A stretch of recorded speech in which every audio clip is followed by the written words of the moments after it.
I must say it's a wonderful start to this national conference on share market. I'm honored to extend our heartfelt gratitude to CA Jitendra Khandol sir for today's enlightening session on wealth creation through trading. Your insights have truly opened our eyes to the art behind trading.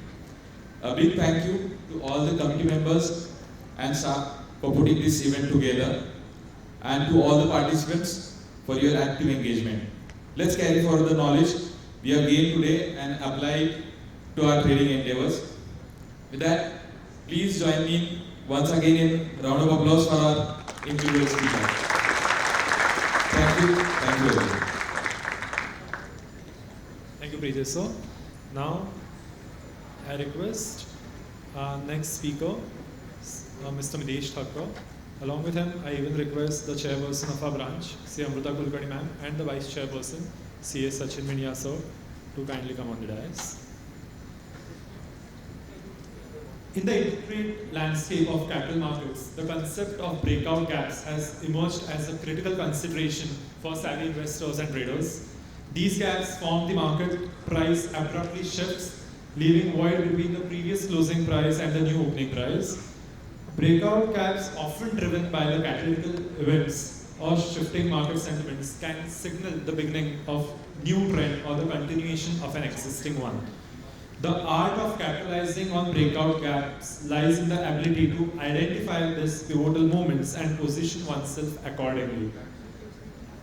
By mastering the intricacies of these breakout gaps and integrating them seamlessly into their overall investment plan, we can pave the way towards sustainable financial prosperity. And Mr. Mitesh Thakkar will definitely guide us with his valuable insights on the same. He's worked with First Global Stock Market and even the Kotak Securities and Edelweiss Securities in that order. A practicing technical analyst for more than 2 decades, and started his own venture in 2008 and got associated with ET Now and CNBC TV18, making daily appearances on the opening and closing segment for the channel as a trading and technical expert. He has mentored many students and even aspiring traders. So it's indeed an honor to have you here, sir. I request our branch chairperson, Amruta Kulkarni ma'am, along with Sachin Minya sir, to felicitate sir.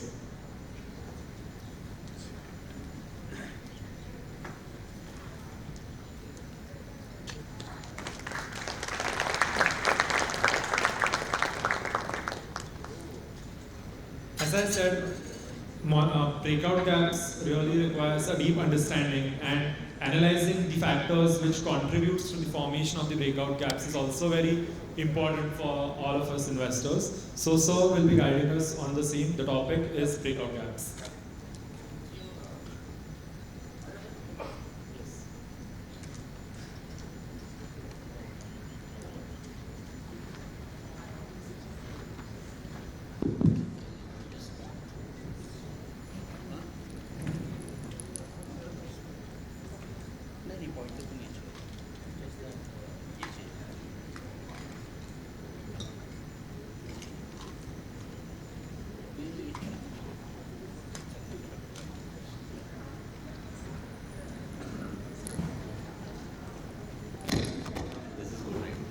Am I audible at the back?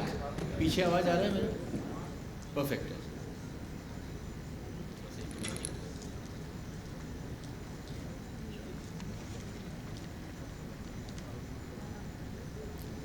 So first of all, generous thanks to the committee members of all the CA members who are on the dais, and special thanks to Jitu bhai for inviting me over here. In fact, invite नहीं किया, पकड़ के ले आए मतलब मुझे यहाँ पर. और थोड़ा सा एक ट्रांसपोर्टेशन प्रॉब्लम था, Indore Pune flight timings are very odd, तो मैं थोड़ा सा नींद में हूँ. बट बेयर विद मी, मैं एक्सपेक्ट कर रहा हूँ कि लंच टाइम हो चुका है, तो आप लोग भी थोड़ा सा डल रहेंगे. ठीक है, हम लोग खींच लेंगे किसी भी तरीके से. ट्रेडिंग के ऊपर आज कुछ बातें डायस पे कही गई जो मेरे ख्याल से बहुत बहुत ज़्यादा इंपॉर्टेंट है. आई थिंक सबसे पहले काबरा जी ने कहा stock market is like a woman. तो जो हिंदी फिल्म बनी थी ना, स्त्री है वो कुछ भी कर सकती है, वो एकदम सच है. प्रॉब्लम ये है कि वो डोमिनेट करने की बात कर रहे थे. प्रॉब्लम ये है कि अगर वहाँ पे आप डोमिनेट हो गए तो इतने बुरे लुटोगे ना कि जिंदगी में कभी उठ नहीं पाओ. फिर उसके बाद हमने जीतू भाई को सुना, नंदा साहब को सुना। जीतू भाई ने बहुत इंपॉर्टेंट बात की, रिस्क रिवॉर्ड इक्वेशन की, और मेरा इनफैक्ट जो आज टॉपिक है वो पूरा रिस्क रिवॉर्ड इक्वेशन के गेम पे ही बेस्ड है। तो ट्रेडिंग में एक बहुत इंपॉर्टेंट कंपोनेंट जिसे मैं कहता हूँ वो है आपके रिस्क और रिवॉर्ड को बैलेंस करना, या उसको समझना, या उसको मेंटेन करना। अभी आई थिंक किसी ने क्वेश्चन भी पूछा था 2% का स्टॉप लॉस का, शायद उसको मैं पार्टली आंसर करने का ट्राई करूँगा, पर उसके पहले मेरे को जीतू भाई का जवाब देना बाकी है जो मैंने नीचे बैठ के प्रॉमिस किया था। अभी मैं सुनूंगा। तो आपने देखा होगा कि जो टीवी पे हम जैसे लोग आते हैं टेक्निकल एनालिस्ट, और प्रकाश भाई ने बहुत सही कहा था पिछली कॉन्फ्रेंस में हम साथ में थे, प्रकाश दीवानी, कि जो लोग टीवी पे आते सारे विले होते हैं, उनको कुछ काम नहीं होता इसलिए वो टीवी पे आ जाते हैं। तो सर बहुत गालियाँ मिलती, मतलब बहुत नॉर्मल है कि 10 मिनट में ये तो इससे बढ़िया कोई एनालिस्ट ही नहीं है, और 10 मिनट में तो इससे बेकार कोई एनालिस्ट ही नहीं है, ठीक है। वो पेंडुलम बहुत फास्ट स्विंग होता है, एक कॉल सही गया तो हम इधर हैं, एक कॉल गलत गया तो हम उधर हैं। तो और जैसे मैंने कहा कि बहुत गालियाँ मिलती, इसलिए शेयर है कि जुर्म तो वही है, किरदार अलग है, खबर तो वही है, अखबार अलग है। हम तो टेक्निकल एनालिस्ट जनाब, गालियाँ वही है, देने वाले अलग है। ठीक है, चलिए इसके साथ आज का टॉपिक शुरू करते हैं। मैंने टॉपिक इसलिए लिया क्योंकि मैंने बताया कि ये थोड़ा सा माइक से मैं अनकंफर्टेबल हूँ, इसको बाहर से ले आते हैं, क्योंकि हाँ आपके आप में सब कुछ चलेगा, तो चल जाते हैं, माइक क्या नहीं। मुझे मेरी आवाज़ आ रही है, मतलब पीछे तक जा रही है। ओके, तो जो मैंने टॉपिक सिलेक्ट किया वो रिस्क रिवॉर्ड इक्वेशन के ऊपर है, और आई थिंक जीतू भाई ने अपने रूल्स में उसको कवर किया। एक बात मैं डायस पे से शेयर करना चाहता हूँ कि मैंने अपना career as a technical analyst चालू किया था। एक एनालिस्ट और एक ट्रेडर बनने में वो जो जर्नी होती है उसमें कई सारे आपको लर्निंग प्रोसेस स्टॉप्स होते हैं जहाँ जिनके थ्रू आपको गुजरना पड़ता है, और उस प्रोसेस में आप जब मार्केट वेटरन से बात करते हो, जो लोग मार्केट सालों से ट्रेड कर रहे हैं उनसे बात करते हो, तो आप उनसे कई चीज़ें पिक करते हो, सीखते हो। तो एक वोट ऑफ थैंक्स मेरा जीतू भाई के लिए, क्योंकि मैंने उनसे काफ़ी कुछ सीखा है, और आज भी मैं उनको काफ़ी परेशान करता हूँ कि सर मुझे इस तरीके से। तो जो पर्सनल ग्रोथ होती है ट्रेडर की, उसमें जो सबसे बड़ी ग्रोथ होती है, और मैं अपने पहले में ट्रेनिंग्स वगैरह भी करता था, तो एक बड़ा मेरा फेवरेट तरीका था बताने का कि आपका दिल वाला साइड जो है, आपका जो लेफ्ट हैंड है वो आपका रिस्क है, उसको आप जितना दबा के रखो उतना बेटर है, और जो राइट हैंड है जिससे आप कर्व करते हो वो आपका प्रॉफिट वाला हैंड है, उसको जितना खोलोगे, जितना बड़ा आप प्रॉफिट को राइट करोगे, वो आपका ट्रेडिंग परफॉर्मेंस उतना बढ़ा दे। तो पूरा गेम यही है। अब उसमें हम लोग क्या करते हैं, क्योंकि हम लोग चार्ट्स पे काम करते हैं, और यहाँ पे आई थिंक मेजॉरिटी ऑडियंस हमारी सीए है। सर कितने लोग चार्ट्स पे काम करते हैं, या मतलब कुछ लाइंस ड्रॉ करके कुछ करने का ट्राई करते हैं? I think there is some about 10% audience which is there. तो शायद आप लोग मेरी बात को ज़्यादा समझ पाए, पर फिर भी मैंने टॉपिक को सिंपल रखने का ट्राई किया है। तो एक ब्रेकआउट गैप्स का सेटअप है जो मैं काफ़ी रेगुलरली यूज़ करता हूँ, और कैसे मैं ब्रेकआउट गैप्स को आइडेंटिफाई करता हूँ वो मैं आपके सामने चार्ट्स पे लगा के दिखाऊंगा। कुछ रीसेंट एग्जांपल्स दिखाऊंगा कि किस तरीके से ब्रेकआउट गैप जब काम करती हैं तो आपके फेवर में कितना अच्छा मूव आ सकता है, और जब नहीं करती है तो कितना लॉस हो सकता है। मैं करीबन 12-13 साल से इस सेटअप को ट्रेड कर रहा हूँ, और मेरा 12-13 साल का जो ट्रेडिंग एक्सपीरियंस है वो ये बोलता है कि इसकी एक्यूरेसी करीबन 45 से 50% के बीच में। मतलब कि अगर आप 100 ट्रेड लोगे तो 50 से 55 बार आपने उसमें गलत जाना है। बट पूरा गेम चेंजर जो है वो है रिस्क रिवॉर्ड का, जो मैंने बताया कि जीतू भाई ने कवर किया था। तो कई बार ब्रेकआउट गैप्स के सेटअप में ऐसे ट्रेड्स मिलते हैं जहाँ पे कि रिस्क अगर 1 या 2 रुपये का हो तो रिवॉर्ड 10, 15, 20, 25, 100, 150 मैं आपको दिखाऊंगा चार्ट पे। सर अभी रिसेंट एग्जांपल में क्रॉम्पटन है और एक्साइड है, अपना तो फिर बात हुआ था उस बारे में आते हैं। बट पहला चीज थ्योरी, जब भी मैं कुछ दिखाऊंगा उसके पहले मैं पूरा अपना ज्ञान बटोरूँ, ठीक है ना, मतलब ज्ञान बांटूंगा अच्छे से, तो आपको सुनना पड़ेगा। गैप क्या होती है? Gap is a price range. अगर आप चार्ट पे प्लॉट करते हैं तो आप डेली डेटा प्लॉट कर रहे हैं, तो आप daily open high low close plot कर रहे हैं चार्ट पे जाकर। तो गैप वो चार्ट की प्राइस रेंज में वो एरिया है जब 2 बार, मतलब आज का डेटा और कल का डेटा, 2 दिन के डेटा के बीच में एक ऐसा लेवल है या ऐसी जगह है जहाँ पे कोई भी ट्रेडिंग एक्टिविटी नहीं हुई। सो फॉर एग्जांपल एक स्टॉक है, वो डे 1 पे 100 पे खुलता है, 99 का लो करता है, 105 का हाई करता है, 104 पे बंद देता है, ठीक है। और अगले दिन वो 108 पे खुलता है, 107 का लो देता है और 112 पे जाके बंद देता है। तो 108 का लो हुआ सेकंड डे का और फर्स्ट डे का हाई हुआ 105 का, तो 106 107 पे ट्रेडिंग नहीं हुआ, करेक्ट, बिकॉज प्राइस है सीधा गैप अप। तो ऐसा एरिया जब हमको चार्ट पे देखने को मिलता है उसको गैप अप। इतना ठीक है सर? कहीं पर भी आपको मुझे रोकना हो, कुछ भी पूछना हो, फील फ्री, क्योंकि ये सेटअप बहुत पावरफुल है। अगर आप उसको इम्प्लीमेंट कर पाए, ट्रेडिंग में जो लोग चार्ट्स पे रेगुलरली काम करते हैं, मैं आपको गारंटी देता हूँ कि ट्रेडिंग आपके परफॉर्मेंस को बहुत ज़्यादा इंप्रूव कर देगा ये सेटअप को अगर आप यूज़ करते हैं तो, डिस्पाइट द फैक्ट दैट इसकी एक्यूरेसी 45 से 50% के आसपास ही है। So gaps could occur on daily basis, weekly basis. अगर मंडे को गैप होता है तो आप वीकली चार्ट देख रहे हैं तो आपको वीकली बेसिस पे गैप दिखेगा। सॉरी मैं बीच में आ रहा हूँ सर, अरे आप कर लीजिए रिकॉर्ड, और आप पीपीटी मांगेंगे तो मैं आपको व्हाट्सएप पे कर दूँगा, कोई बड़ी प्रॉब्लम नहीं है। बट हाँ, gap could happen on daily chart, weekly chart, monthly chart. Gaps may or may not be covered. तो मैंने अभी आपको एग्जांपल दिया था जिसमें कि एक स्टॉक ने पहले दिन पे 105 का हाई बनाया, ठीक है, और उसके बाद नेक्स्ट डे 108 पे ओपन हुआ, 107 का लो बनाया, तो 106 106 के आसपास ट्रेडिंग नहीं हुआ, वो गैप हो गई। अब अगर तीसरे दिन स्टॉक गिरता है, सपोज रिजल्ट्स आ गए या कुछ हो गया या इलेक्शन में गवर्नमेंट हार गई, जो भी हुआ है, स्टॉक गिरता है और 108 से गिरते हुए 104 103 102 तक जाता है, तो जो एरिया में गैप हुआ था जहाँ पे ट्रेडिंग नहीं हुआ था, अब वहाँ पे ट्रेडिंग हो गया, करेक्ट। तो उसको गैप फिलिंग बोलते हैं कि वो गैप को भर दिया स्टॉक ने। इस तरीके से हम लोग चार्ट ड्रॉ करते हैं। तो गैप, कई लोग, जैसे आप मार्केट में अगर बहुत वेटरन से बात करेंगे तो कुछ लोग बोलते हैं गैप्स भरना चाहिए, कुछ लोग बोलते हैं गैप्स नहीं भरना चाहिए। मैं ये बोलता हूँ कि ऐसा कोई थंब रूल नहीं है, कुछ गैप्स भरी जाती हैं, कुछ गैप्स नहीं भरी जाती। Gaps which occur due to corporate actions, कि अगर किसी स्टॉक ने बोनस दिया है, स्टॉक स्प्लिट दिया है, तो कॉर्पोरेट एक्शन होता है। तो अगर 100 रुपये का स्टॉक है, 1/1 का बोनस है, तो कल क्या प्राइस होगा? 50 रुपये। बट वो उसमें क्या होगा कि उसको हम गैप नहीं मानते, क्योंकि अगले दिन जब 50 रुपये का जब स्टॉक का प्राइस होगा तो पूरा हिस्टोरिकल चार्ट फिर से बनेगा, 1/2 से डिवाइड होगा, तो एक्चुअल ट्रेडिंग में वो गैप नहीं दिखेगा, ठीक है। तो we are only concern with market gaps, not with gaps due to corporate actions. Clear with this? ठीक है सर? पीछे लोग जा गए कि अभी अच्छी में से सुना हो गया? परफेक्ट।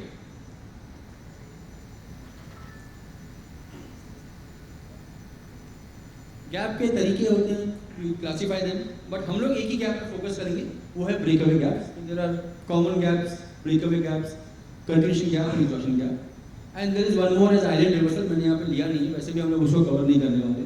आज का फोकस हमारा सिर्फ ब्रेक अवे गैप्स पर है। इसको ये ब्रेक अवे गैप का नाम क्यों दिया गया है? क्योंकि ब्रेक अवे गैप की टेंडेंसी ये होती है कि ब्रेक अवे गैप होने के बाद वो एक ट्रेंड डिफाइनिंग मूवमेंट लाता है। ट्रेंड क्या होता है? ट्रेंड मतलब डायरेक्शन, कि भाई प्राइस ट्रेंड ऊपर है या प्राइस ट्रेंड नीचे है या प्राइस ट्रेंड साइडवेज है, करेक्ट। तो जब भी ब्रेक अवे गैप आप चार्ट पे ऑब्जर्व करेंगे तो आप देखेंगे उसके बाद एक नया ट्रेंड चालू होता है, ठीक है। तो इसलिए इसका नाम ब्रेक अवे गैप, क्योंकि पुराने ट्रेंड से बाहर निकल के एक नए ट्रेंड को स्टार्ट करते हैं। अब ये ब्रेक अवे गैप बनती कब है? तो जितने लोग यहाँ पे चार्ट्स देखते हैं या सुनते होंगे, तो हमको टीवी में भी देखते होंगे, हम लोग बोलते हैं ये स्टॉक में, फला स्टॉक में ट्रायंगल बन गया है, ट्रायंगल पैटर्न से ब्रेकआउट दे रहा है, रेक्टेंगल पैटर्न से ब्रेकआउट दे रहा है, वो एक्सेट्रा एक्सेट्रा। तो या तो पैटर्न खत्म होने पर, कोई पैटर्न या कंसोलिडेशन खत्म होने पर जब प्राइस गैप के साथ ऊपर निकलती है, ठीक है, उसको हम ब्रेक अवे गैप बोलते हैं। और दूसरा तरीका यह है कि एक स्टॉक का मूवमेंट जो है वो ऑलरेडी एक वेल एस्टैब्लिश्ड ट्रेंड में, ठीक है, यानी कि अप ट्रेंड है। तो मैं यहाँ पर एक एग्जांपल लेना चाहूँगा अप ट्रेंड का।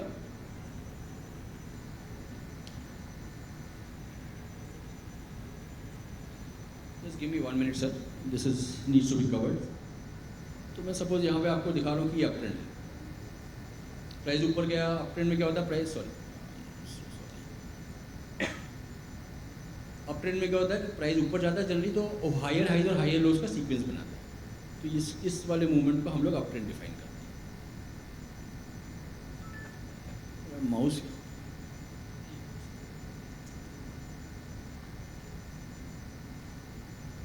Much easier this way.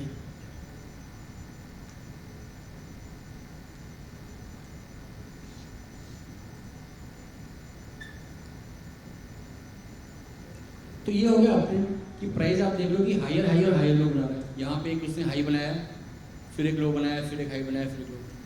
तो एक डिफाइंड अप ट्रेंड के बाद अगर प्राइस नीचे की तरफ गया, मतलब ये कि जो डे 1 का लो है, मैं आपको डेटा वाइज बताता हूँ।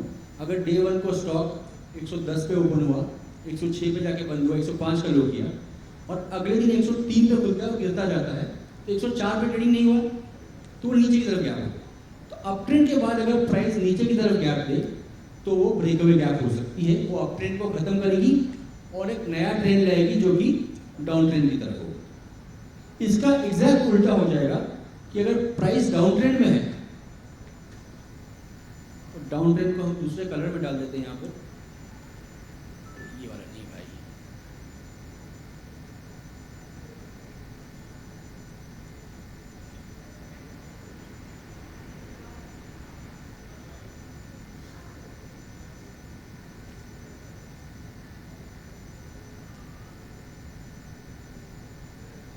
तो यहाँ पर प्राइस आप देखेंगे कि ब्लू कलर की लाइन मैंने बनाई है, डाउन ट्रेंड बनाया, प्राइस एक लोअर हाइज और लोअर लोस का सीक्वेंस बना रही है।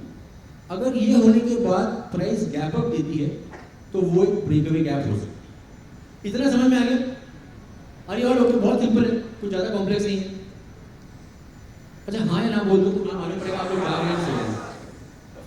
ठीक है, तो ये दो तरीके हैं ब्रेकअवे गैप को आइडेंटिफाई करने के। एक तो पैटर्न या कंसोलिडेशन से वो गैप से निकले बाहर, या फिर ये वाली सिचुएशन हो कि अप ट्रेंड में नीचे का गैप दे और डाउन ट्रेंड में ऊपर का gap. Okay with this?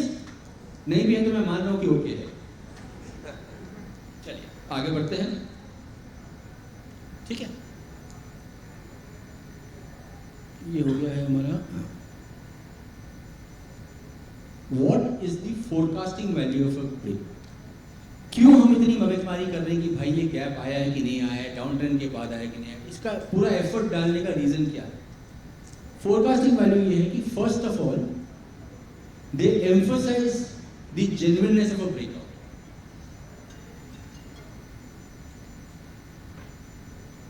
Apologies guys, phone silent करना भूल गया था। बट हाँ, ब्रेकअवे गैप क्या करती है कि वो बताती है कि जो ब्रेकआउट हो रहा है उसको एम्फसाइज करे कि ये जेन्युइन है। अब मैं आपको एक बहुत ही अच्छा एग्जांपल देता हूँ। सपोज एक स्टॉक है जो एक प्राइस रेंज में चल रहा है, आप कई दिन से देख रहे हैं कि स्टॉक 120 पे जाता है, 100 पे आता है, 120 पे जाता है, 100 पे आता है। दोपहर के 12 बजे अगर स्टॉक प्राइस 123 है तो क्या वो ब्रेकआउट है?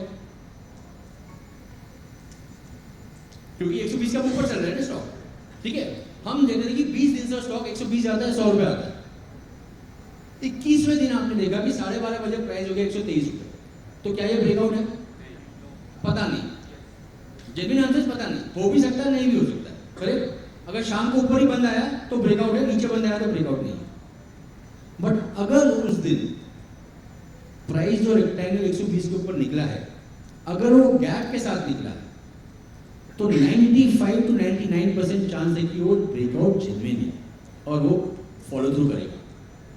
तो आपको उसी टाइम बाय कर देना चाहिए, क्योंकि अगर आप शाम तक रुके और स्टॉक प्राइस 135 हो गया तो आपका रिस्क और इक्वेशन पूरा गड़बड़ है। तो ये जो ब्रेकआउट गैप है वो जेन्युइनिटी बताता है कि मैं ब्रेकआउट जेन्युइन होने वाला। ठीक है, रेयरली मैंने देखा है कि अगर प्राइस पैटर्न से प्राइस गैप से निकला हो तो वो फेल हो जाए। ये क्या आ गया? Whether value should be supported for the sorry volume. We need to see volume also. Sir, volumes को मैं एक थोड़ा सा रुक के लेता हूँ। अभी के लिए आप इस क्वेश्चन को होल्ड करें।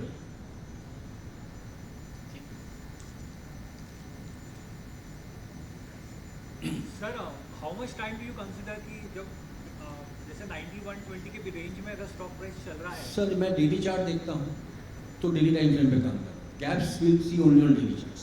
सो व्हेन यू से कि तुरंत प्राइस अगर 123 पे ओपन होता है, रेक्टेंगल ट्रायंगल फॉर्मेशन के बाद में 123 पे अगर प्राइस ओपन होता है So should I wait for 1 hour, 2 hour, or do you want me to wait? मैंने 9:16 पे भी ट्रेड किया, अच्छा, 9:15 मार्केट खुलता है।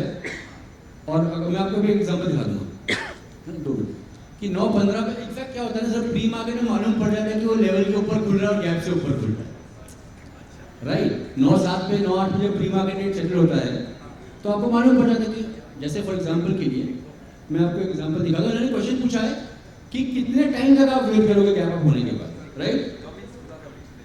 सर कमेंट्स मुझे ध्यान नहीं, क्योंकि मैं वो ट्रेड नहीं किया था, बट अगर आपको ध्यान है तो बहुत बढ़िया। मैं आपको एग्जांपल दिखा दूं, मैंने अभी रिसेंटली ट्रेड किया था और इनफैक्ट ग्रुप पे डाला भी था।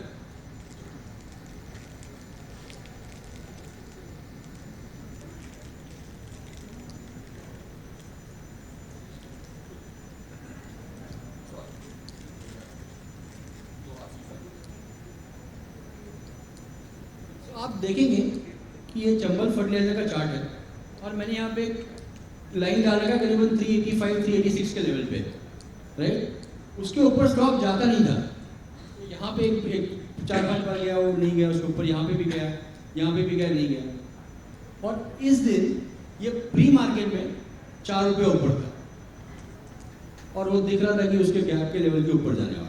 तो ये सर 9:16 का ट्रेड। First thing before I could answer on TV I said let me buy Chambal fertiliser, मैं बाद में बोलूँगा वहाँ पे जाकर फर्स्ट।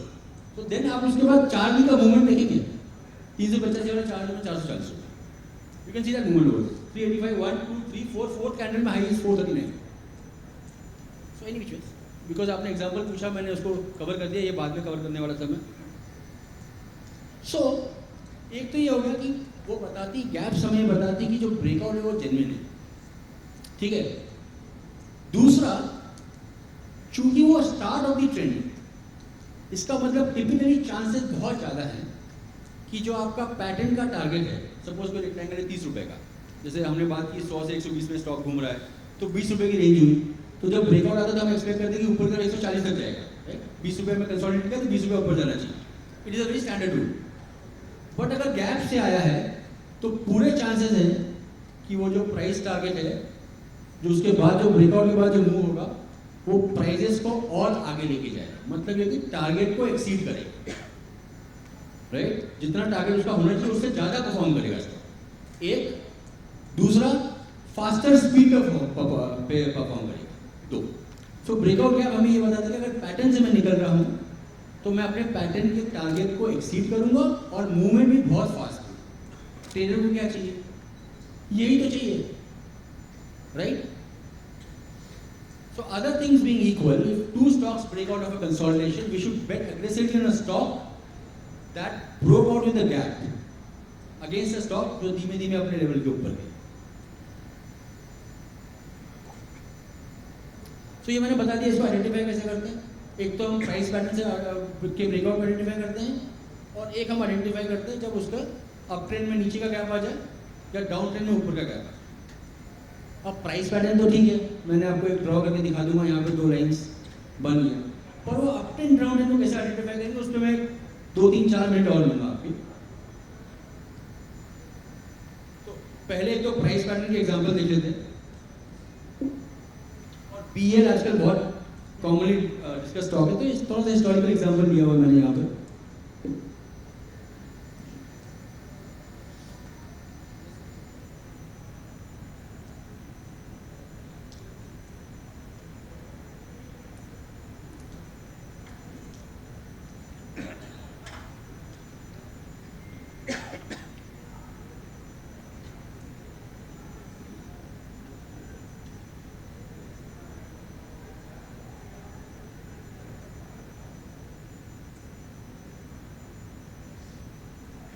ऑल मीन्स अगर आपने बचपन में ज्योमेट्री पढ़ी तो आपको ट्रायंगल दिख रहा है यहाँ पे, राइट। एक बहुत ही ब्यूटीफुल ट्रायंगल बनाया था बीएल ने, थोड़ा सा एक साल पुराना चार्ट है निकाल से, और आप देखेंगे प्राइस जो है 2 लाइन्स के बीच में कॉन्ट्रैक्ट हो रही थी प्राइस का मूवमेंट। जिस दिन ब्रेकआउट आया है आप देखेंगे वहाँ पे 2 लाइन दिख रही, गैप दिख रहा है आपको वहाँ पे, वो गैप से ब्रेकआउट आया।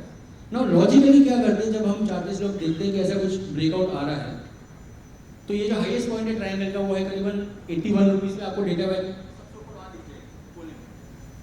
आपके एकदम राइट हैंड टॉप कॉर्नर पे आपको वैल्यू दी जाएगी मेरे माउस की, 81 रुपीज़ 40 पैसा का इसका हाई था, और जो लोएस्ट पॉइंट था करीबन 69, मतलब 12 रुपये का ट्रायंगल था ये। तो ब्रेकआउट के बाद स्टॉक में कितना बढ़ना चाहिए? 12 रुपये यहाँ से। बट चूंकि ये ब्रेकआउट गैप के साथ में हुआ है, चांसेस क्या है? ये 12 रुपये से ज़्यादा जाए, एक, और जल्दी जाएगा, दो। और तीसरा पॉइंट जो है रिस्क रिवॉर्ड का, स्टॉप लॉस क्या होगा आपका? अगर गैप भर गया तो स्टॉप लॉस। बहुत सिंपल है, कुछ भी कॉम्प्लिकेशन नहीं है यहाँ पर। तो अब हम थोड़ा सा डेटा को स्टडी करते हैं। यहाँ पर क्या सीन है, ये आप देखेंगे कि इसका जो हाई है 15 जुलाई 2022 का, इसका हाई था 78 रुपीज़ 65 पैसा समथिंग, और नेक्स्ट डे मॉर्निंग का ओपन है 79 रुपीज़ 60 पैसा। तो 1 रुपये का गैप है, विच मीन्स अगर आपने सुबह सुबह ट्रेड लिया है, आपने 79 हाफ 80 पे जब भी लिया तो आपका स्टॉप लॉस कितना हुआ? 1 या 1.5 रुपये। अगर आपने 80 पे लिया है, सुबह सुबह खुलते खुलते नहीं हुआ, 2 मिनट बाद आपका ट्रेड आया, 80 पे आया आपका ट्रेड, तो आपका स्टॉप लॉस कितना हुआ? 1.5 रुपये। और उसके बाद आप देखेंगे अगला मूव कहाँ तक गया? सीधा 110 तक। तो 1.5 रुपया रिस्क, और रियलाइज रिटर्न कितना है इसका? 30 रुपया। ठीक बोल रहा हूँ? 30 पे अपन निकलेंगे नहीं, टॉप पे नहीं निकलते, उसका निकलने का सिस्टम मैं बाद में बताता हूँ आगे जाकर के। But that is the kind of risk reward equation this setup will offer, कि 1 रुपया 1.5 रुपया रिस्क पे आपको 15, 20, 30, 25, 50 रुपये का मूव कैप्चर हो सकता है। तो ये तो प्राइस पैटर्न वाली बात होगी, राइट? अब जो दूसरा इसका जो सेटअप है, विच इज कि अप ट्रेंड में नीचे की तरफ गैप हो और डाउन ट्रेंड में ऊपर की तरफ गैप हो, तो ये थोड़ा सा टेक्निकल है, मैं आपको इसको लगा के समझाता हूँ।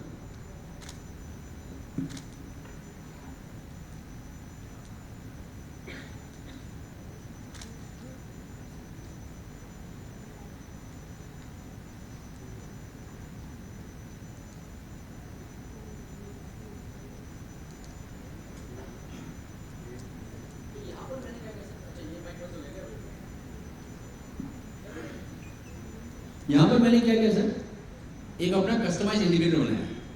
सबसे पहले मैंने प्लॉट किया इस चार्ट पे एक 21 दिन का मूविंग एवरेज।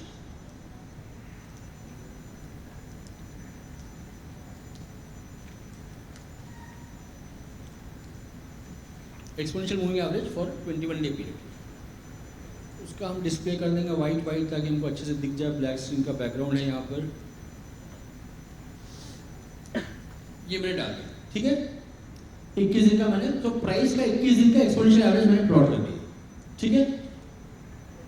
अब एक सिंपल सिस्टम क्या होता है जो मैं बहुत लोगों को सजेस्ट करता हूँ यूज करने का, कि अगर आपने ब्रेकआउट गैप के बाद ट्रेड लिया है तो आपको ये तो पता है कि आपका स्टॉप लॉस 1.5 रुपये का है, अगर गैप फिल हो गया तो मैं निकल जाऊंगा, बट प्रॉफिट कहाँ पे लेना है वो नहीं पता है, राइट? वो भी एक इंपॉर्टेंट क्वेश्चन है। तो जिस दिन 21 दिन के नीचे जाके बंद होगा उस दिन आप अपनी कोचिंग को छोड़ दीजिए। ये बहुत सिंपल तरीका है जो मैं यूज़ करता हूँ, उसका बहुत एडवांस वर्जन है और उसको समझाने को अलग 3-4 घंटा लगेगा। तो अगर आपको सिंपली यूज़ करना है, बहुत बेसिक वर्जन यूज़ करना है, and this is still a very good setup to use, okay. तो 21 दिन का एवरेज नीचे जाएगा। तो अगर आपने 78 पे 80 पे आपने एंट्री लिया था, आपका स्टॉप लॉस 78 हाफ था, तो आपकी एग्जिट कहाँ पे होगी? 102-103 रुपये में, राइट? तो ये you would have made 22 points on a risk of 1.5 rupees in this example. अब जो मैंने इंडिकेटर बनाया था आगे की चीज़ों के लिए, उसको हम देख लेते हैं। तो मैंने 21 दिन का एवरेज डाला, उसके ऊपर मैंने एक इंडिकेटर ऐड किया RSI का। काफ़ी लोगों ने सुना होगा RSI, राइट? तो मैं जो RSI यूज़ कर रहा हूँ थोड़ा सा अलग है, स्ट्रेंथ इंडेक्स।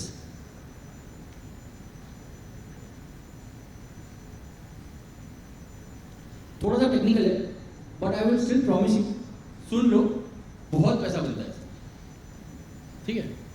तो even if you don't like me, look at मी।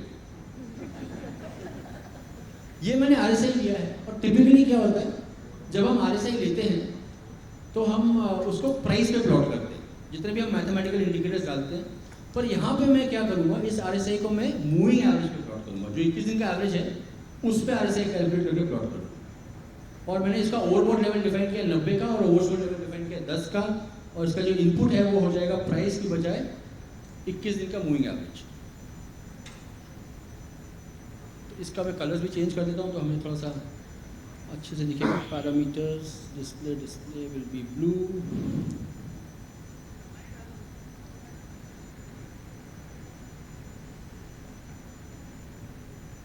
ठीक है,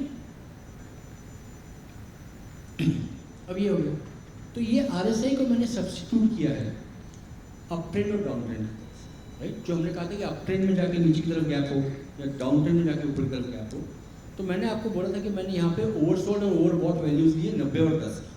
तो अगर RSI 90 के ऊपर है तो अप ट्रेंड हो चुका है, स्टॉक चल चुका है। अगर वहाँ से मुझे गैप डाउन मिलती है तो बहुत ज़्यादा चांसेस है कि वो एक ब्रेकडाउन गैप है, डाउन ट्रेंड को स्टार्ट करेगी। पर अगर RSI वैल्यू 10 के नीचे है, राइट, और वहाँ से मुझे ऊपर की तरफ गैप मिलती है, तो बहुत चांसेस हैं कि वो एक ब्रेकआउट गैप है और एक अप ट्रेंड को स्टैब्लिश करेगी। और जब अप ट्रेंड स्टैब्लिश होगा तब आपको सीधा उसी टाइम पे एंट्री मिलेगा with this stop loss of gap filling. अभी रिसेंटली जो मैंने ट्रेड्स किए थे कुछ, जब 21 मार्च के आसपास हमने एक बॉटम देखा था निफ्टी का 21,700 750 के आसपास का, तो उस टाइम पे बहुत सारे स्टॉक्स में नीचे की तरफ से ऊपर की तरफ गैप आया था। मैं आपको दिखा देता हूँ कुछ एग्जांपल्स।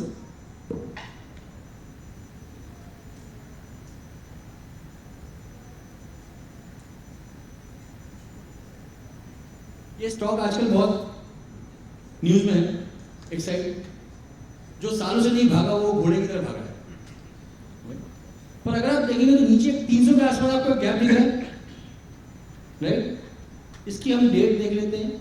ये डेट आई थिंक गैप आई थी 21 मार्च को, तो 20 मार्च का जो हाई था वो था 302 रुपये 40 पैसे, और 21 मार्च का जो लो था वो था 302 रुपये 80 पैसे। कितने का गैप है सर?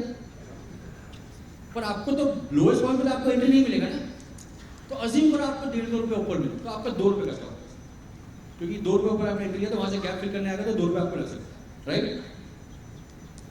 अब वो गैप आ गया, आपने ट्रेड ले लिया, पर चूंकि गिरा हुआ स्टॉक है, ओवरसोल्ड है, ऊपर की तरफ गैप दिया, आपने ट्रेड ले लिया, पर चूंकि गिरा हुआ स्टॉक है अभी तक अपने 21 दिन के एवरेज के ऊपर नहीं गया, ठीक है, तो आपका स्टॉप लॉस कितना है?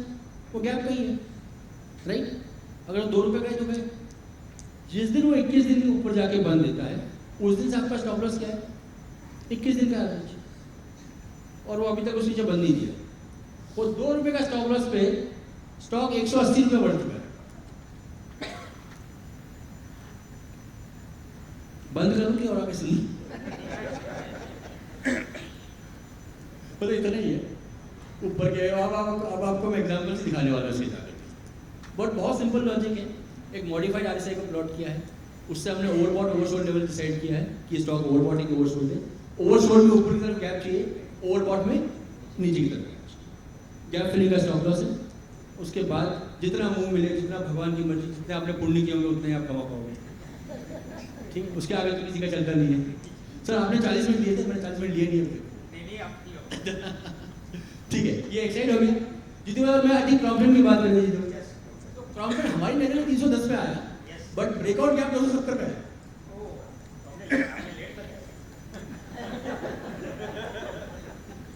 सर वो 21 दिन का एवरेज क्रॉस हुआ, उसके बाद हम चढ़े ना जा करके। वो क्या होता है ना, खुद को मस्ती करना होता आदमी कर देता है, जब आपको बताना होता है तो थोड़ा सोच समझ के कि भाई ठीक ठाक है कि नहीं। जीतू अगली बार बोली ऐसा स्टॉक देता है भाई, तू मेरे को जा करके। बट देखिए आप, इसका भी सेम लॉजिक है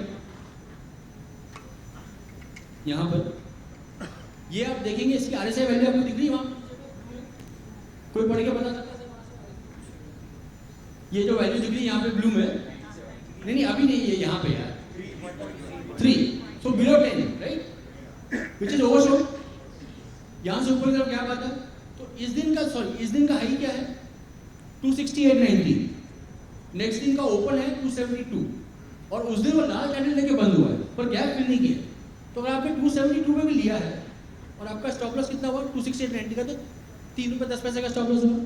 अगर आपने हाईएस्ट प्राइस में लिया है वो 3 रुपये का स्टॉप लॉस, आज आपको ये डेटा कल का अपडेट नहीं है, परसों का, क्योंकि मैं निकल गया ट्रैवल करके, वो आज 400 रुपये का स्टॉक है, तो 130 रुपये बढ़ चुका है 3 रुपये का स्टॉक, और अभी बढ़ना खत्म नहीं हुआ है। मेन बात वो है अभी खत्म नहीं हुआ है ना, अभी तो 21 दिन के ऊपर चल रहा है। तो जैसा मैंने बताया, जितना पुण्य किया होगा उतना मिलेगा।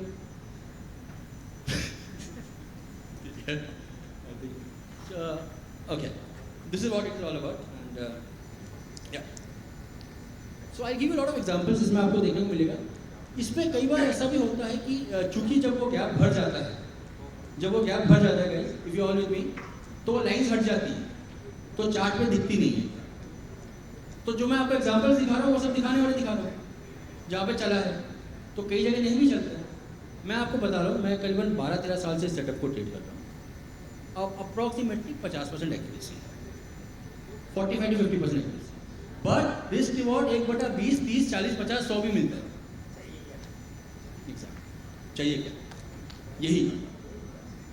तो गेम जो है पूरा रिस्क रिवॉर्ड का है, एक्यूरेसी का नहीं है। In fact if you speak to lot of, मतलब मैंने बात पहले कभी बोली नहीं है, बट स्टेज पे बोलता हूँ, मैंने कई सक्सेसफुल ट्रेडर्स है, बिकॉज मैं कोटक में काम किया है, एडवाइस में काम किया है, और फिर कई साल से कोई ट्रेडिंग वगैरह कर रहा हूँ, तो I get in touch with lot of traders. मैंने देखा है most of the successful traders, 1 they are very humble, 2 they are focused, उनका ना हॉकाई फोकस रहता है रिस्क रिवॉर्ड पे, और 3 क्यों रहता है रिस्क रिवॉर्ड पे हॉकाई फोकस? क्योंकि तीसरा जो कारण है, सभी ने मुझे बोला कि हमारा एक्यूरेसी 50% के ऊपर नहीं है, बट पैसा बहुत बनता है। What is the end game? You want to be very profitable trader, right? This is one of the ways of doing it.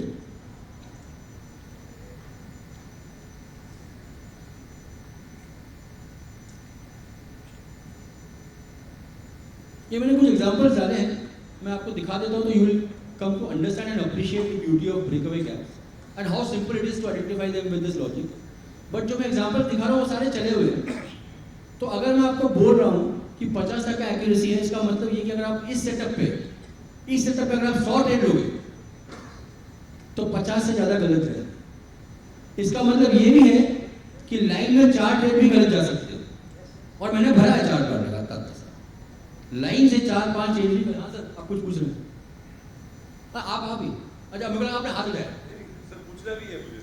Sure sir, shoot. Sir related to this, आपने जब ये काउंटर का example जी, और आज का और कल की बात है IRCTC, तो सर उसमें लेकिन वो RSI वैल्यू का मैच नहीं होता कंडीशन, तो वो अलग टाइप की गैप है।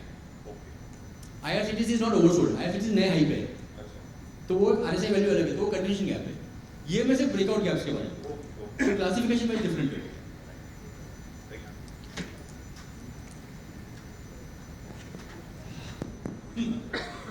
सॉरी, मैं और हाँ कुछ क्वेश्चन पूछ लीजिए, मैं एग्जांपल्स और दिखाता हूँ। शूट सर, मेरा क्यों नहीं ज़्यादा, मेरा बोलने का ज़्यादा होता नहीं, 15-20 मिनट मतलब बहुत हो गया। Spider software, iris. हाँ सर, ऐसा कोई स्टॉक जो अभी आपने रिसेंटली आइडेंटिफाई किया हो?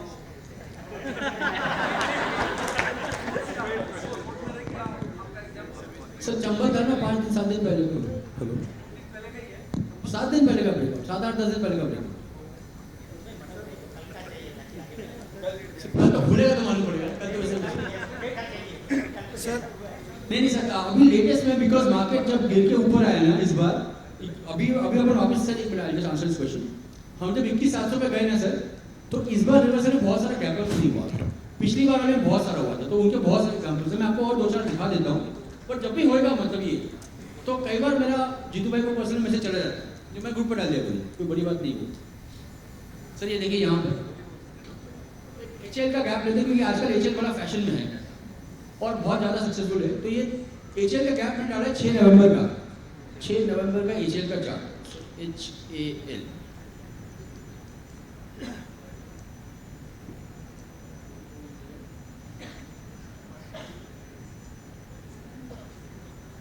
सर यहाँ पर आप देखेंगे तो ये 3 नवंबर का डेट है, और ये नेक्स्ट डे मॉर्निंग, ये फ्राइडे है, और ये 6 नवंबर का ओपनिंग मंडे है, राइट। 3 नवंबर को आपको RSI वैल्यू दिखेगा 9.8, राइट, तो बिलो 10, और ये ग्रीन गैप आया, करेक्ट। इसका 3 नवंबर का हाई था 1891 का, और 6 नवंबर का ओपन था 1896 का, 5 रुपए का गैप, और उसी दिन इसने अपने 21 डे एवरेज को क्रॉस किया। तो अब आपको क्या करना है, 5 रुपए स्टॉप लॉस है, अदरवाइज जब तक वो 21 डे एवरेज नीचे बंद ना है तब तक होल्ड करना है। ये 21 डे एवरेज नीचे बंद है यहाँ पर एट अ प्राइस ऑफ 2870, 5 रुपए का रिस्क पे 1000 रुपए का मूवमेंट दिया है।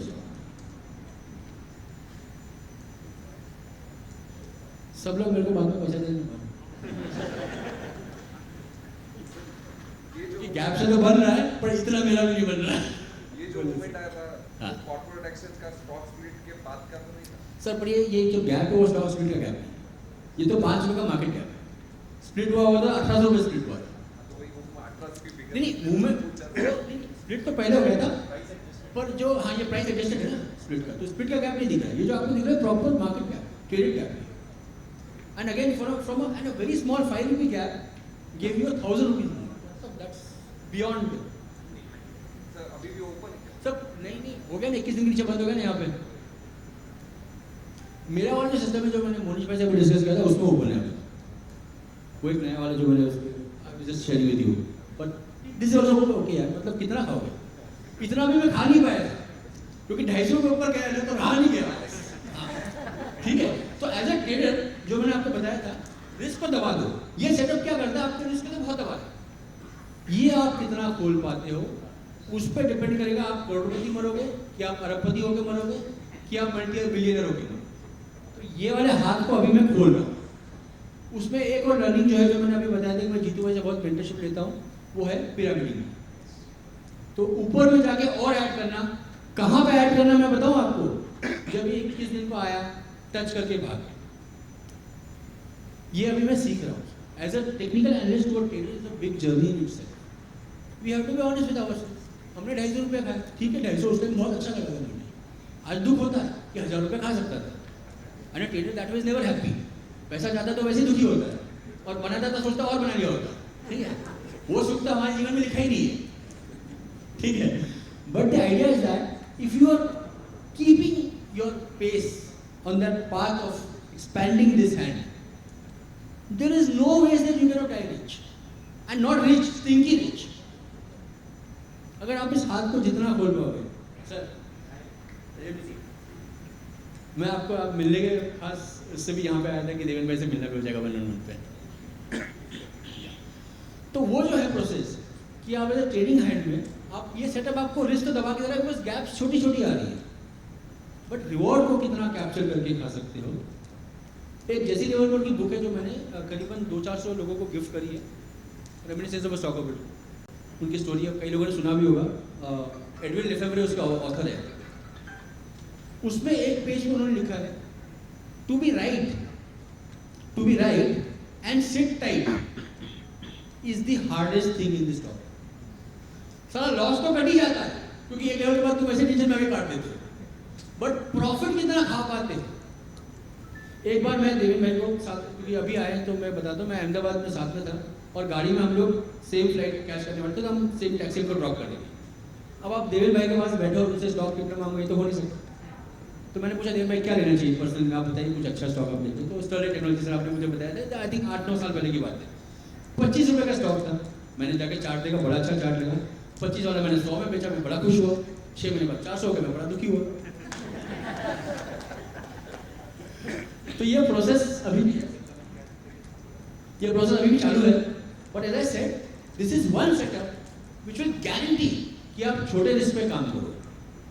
कितना बड़ा खाओगे उतना रईस होगे, उतना बड़ा पेट लगे मरोगे। Very clear. I give you one example in this. RSI वापस दिखा, आरएसआई आप 21 डेज का किया वो। सर ये आरएसआई जो है इसके पैरामीटर्स हैं 10 दिन का आरएसआई, 10 डे आरएसआई। ये पैरामीटर्स सर आपका क्वेश्चन था ना? हाँ, तो 10 डे का आरएसआई है, ठीक है। इसके ओवरबॉट ओवरसोल्ड लेवल्स 90 और 10 है। और जो इसका इनपुट है, हम लोग क्या करते हैं आरएसआई को प्राइस पे कैलकुलेट करते हैं। मैंने क्या किया, आरएसआई को 21 डे एवरेज पे किया, ईएमए। तो जो इनपुट वैल्यू है आरएसआई की वो प्राइस की जगह EMA, and that is why this RSI is very different to the normal RSI which you see. Sir ये आरएसआई 99 पे जाता है, 100 पे जाता है। नॉर्मल आरएसआई 70-80 के ऊपर जाता नहीं है। तो ये अलग इंडिकेटर है। और मैं कई सालों से इंडिकेटर्स के साथ खेलता रहता हूँ। मतलब कभी कुछ तोड़ दिया, कभी कुछ जोड़ दिया, कुछ ना कुछ निकल जाता है। सकते हैं सर? कितना देर लगता है RSI ओवर 90? वो तो उसमें क्वेरीज में आ जाता है ना, इवेंट ट्रैकर में। आरिस के इवेंट ट्रैकर में आता है आज कौन सा स्टॉक गैप अप हुआ, कौन सा स्टॉक गैप डाउन हुआ, 9-15 में तो मालूम पड़ जाता है। और कई बार तो प्री अपने को अपन जो स्टॉक ट्रैक कर रहे होते हैं वो प्री मार्केट देख के मालूम पड़ जाता है। सॉरी। सो ये है, then there is Canfin Home है, हीरो मोटर्स है। हीरो मोटर्स देख लेते हैं 3 अप्रैल 2023 का, 3 अप्रैल 3 नवंबर। Hero Motors is 3rd of April 2023. Just look at some historical examples.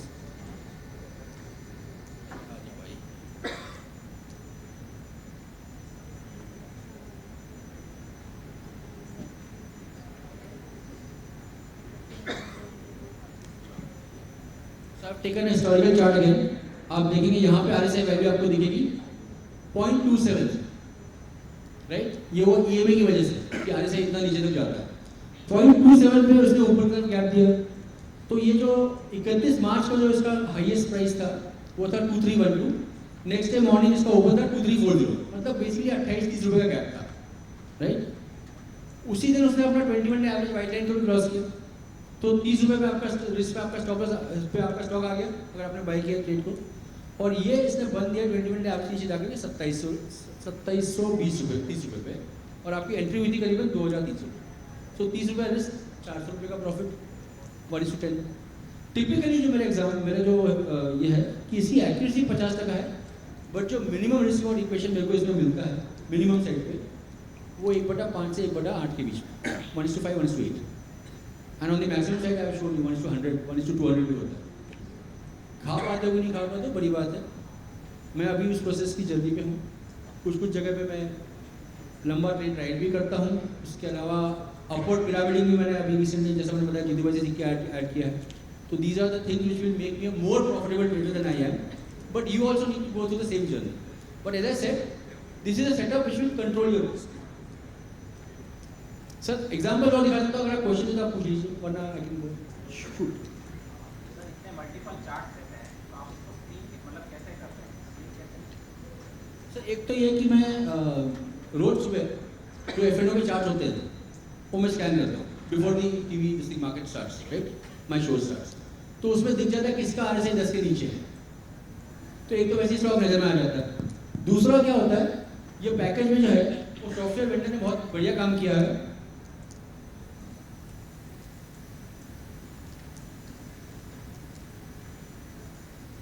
Open gap up मैंने ठीक कर रखा है, तो 9:15 बजे जो स्टॉक गैप अप ओपन हुए मेरी लिस्ट में आ जाता है, तो लिस्ट दिख जाती है मुझे आज कौन सा स्टॉक है। तो by 9:17 I know which stocks I want to trade if there is a breakout, as simple. Sir ये स्पाइडर सॉफ्टवेयर कंपनी का आयरिस है, बट आई थिंक फाल्कन में भी ये गैप फीचर सब नहीं है। Sorry sir, question from you. Hello. Not the Hindustan copper charts.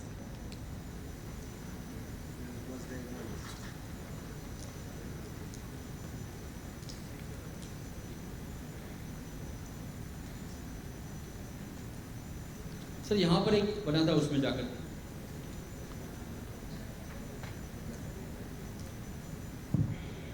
this one. So if you see the RSI value is 9.17. This was made on 10th of November, right? RSI is below 10. Can you all see that, guys? अच्छा पैसा बन रहा है, अच्छा नहीं लग रहा है तो फिर इतना जोर से हम नहीं बोल रहे मैनेजर से। थोड़ा तो मुझे भी लगे ना कि बस इतना मेहनत करके मैं निकाला है। Guys, can you see that? Yeah. Thank you. That's much better. So the RSI value is below 10 over here. ये इसका जो हाईएस्ट प्राइस है वो 146 है, next day morning is 148 half 149 का ओपन है, 3 रुपए का रिस्क है, 21 डे एवरेज के ऊपर है, जो कि उसने जाके सीधा यहाँ पे 270 पे जाके बंद किया है। 3 रुपए का रिस्क पे 120 रुपए का मूवमेंट स्टॉक ने दिया। And this is the way you improve your trading performance. While this setup has an accuracy rate of below 50%, the risk reward equation is so favorable that you must know this, practice this and use this. Thank you. Hello, am I audible? Sir आप जब बोल रहे थे कि trailing के बारे में eight moving average, तो बहुत बार कैसे होता है इंट्राडे वो हिट करता है but at the end of the day sir 3:15 बजे डिसाइड करो प्राइस एवरेज से नीचे तो बेचो वरना मत बेचो, सिंपल। 3:15 के बाद ही अगर ये जैसे यहाँ पे अगर मुझे देखना है फॉर एग्जांपल के लिए, यहाँ पे उसने हिट किया है राइट, यहाँ पे उसने हिट किया एवरेज के नीचे गया बट वापस ऊपर आके बंद दिया, तो मैं 3:20 के बाद ही देखता हूँ कि मुझे वो पोजीशन एग्जिट करने की नहीं है। Sir sorry let me just complete this. Life में ना एक बड़ा सिंपल सा रूल है, जितना आप लेजी बनोगे उतना आपका सिस्टम एफिशिएंट होगा, तभी आप लेजी बन रहे हो। तो 9:20 तक मुझे मालूम पड़ जाता कहाँ पे क्या आ रहा है, और 3:20 के बाद में डिसाइड करता हूँ। तो सुबह के 5 मिनट, शाम के 10 मिनट, दिन में आपको कुछ करना नहीं। सर उसमें एक था कि मतलब बहुत बार ऐसा होता है कि it forms a bullish engulfing on the next day. Sir आपकी बात सही है, पर मैं कैंडल पैटर्न नहीं देखता। ओके 21 डे एवरेज नीचे बंद है उस दिन बेच देंगे, फिर कैंडल पैटर्न देख के क्या फायदा। ठीक, we have a trading, this is one of the methods, you can use that, I am not denying that.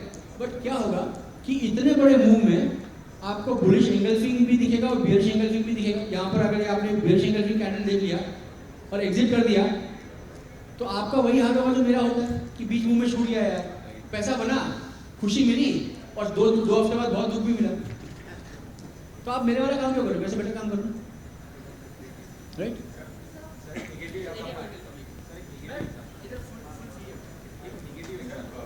Sir negative example याद नहीं बता दो, बट बहुत सारे होते हैं, 50 का एक्यूरेसी तो मतलब है। हेलो सर, एक चीज़ पूछनी थी, बहुत टाइम से पूछने की कोशिश कर रहा हूँ। आपने अभी जो ब्रेक इवन दिखाया है नीचे, सिमिलर ब्रेक इवन ऊपर भी हो। हाँ होता है ना, मैं आपको एग्जाम्पल देता हूँ। मैं 1 मिनट सर, ये चार्ट को जरा छोटा कर लीजिए सर, यही चार्ट को छोटा कर लीजिए, एक साइड का तो बाद में देखे, इसको जरा छोटा कर लीजिए। छोटा मतलब ऐसा कर लूँ? यस, नहीं ये बड़ा हो गया सर, स्मॉल। यस, इसमें सर आपका जो फॉर्मूला है उसे स्टार्ट से देख लीजिए, यहाँ पे भी ऑलरेडी ये वाला? यस, यहाँ पे ये गैप पे जो आरएसआई है आप देखेंगे तो 10 के नीचे नहीं है। हाँ सर, लेकिन ओवरबॉट है ना वहाँ पे। हाँ ओवरबॉट में ऊपर की तरफ गैप है, बराबर राइट? हाँ, हमें ओवरबॉट में नीचे की तरफ गैप चाहिए। सर सिमिलर कंडीशन अभी लेटेस्ट इसमें देख लीजिए जो पाइपर गैप बना हुआ है।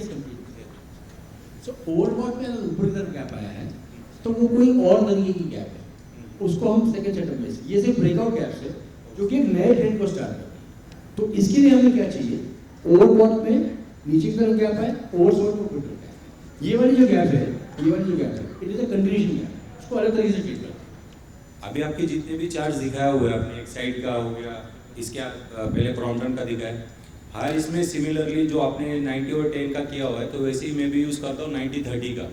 ठीक है, 70-30 का? हाँ 70-30 90-30 करता हूँ मैं। अच्छा। मैंने बनाया हुआ। तो इसमें अभी जो प्रॉब्लम आप जो मतलब बता रहे हो, that is success ratio is very good, So success ratio is not very good. 50% से कम है। मैं बता रहा हूँ मेरा एक्सपीरियंस। इसमें सर बहुत सारे टाइम में स्टॉप लॉस हिट हो जाता है, बाद में ऊपर निकल जाता है। जैसे कि अभी वो अपना क्वेश्चन मार्क लगाया हुआ है वहाँ पे नीचे की तरफ जो ओवरबॉट दिख रहा है।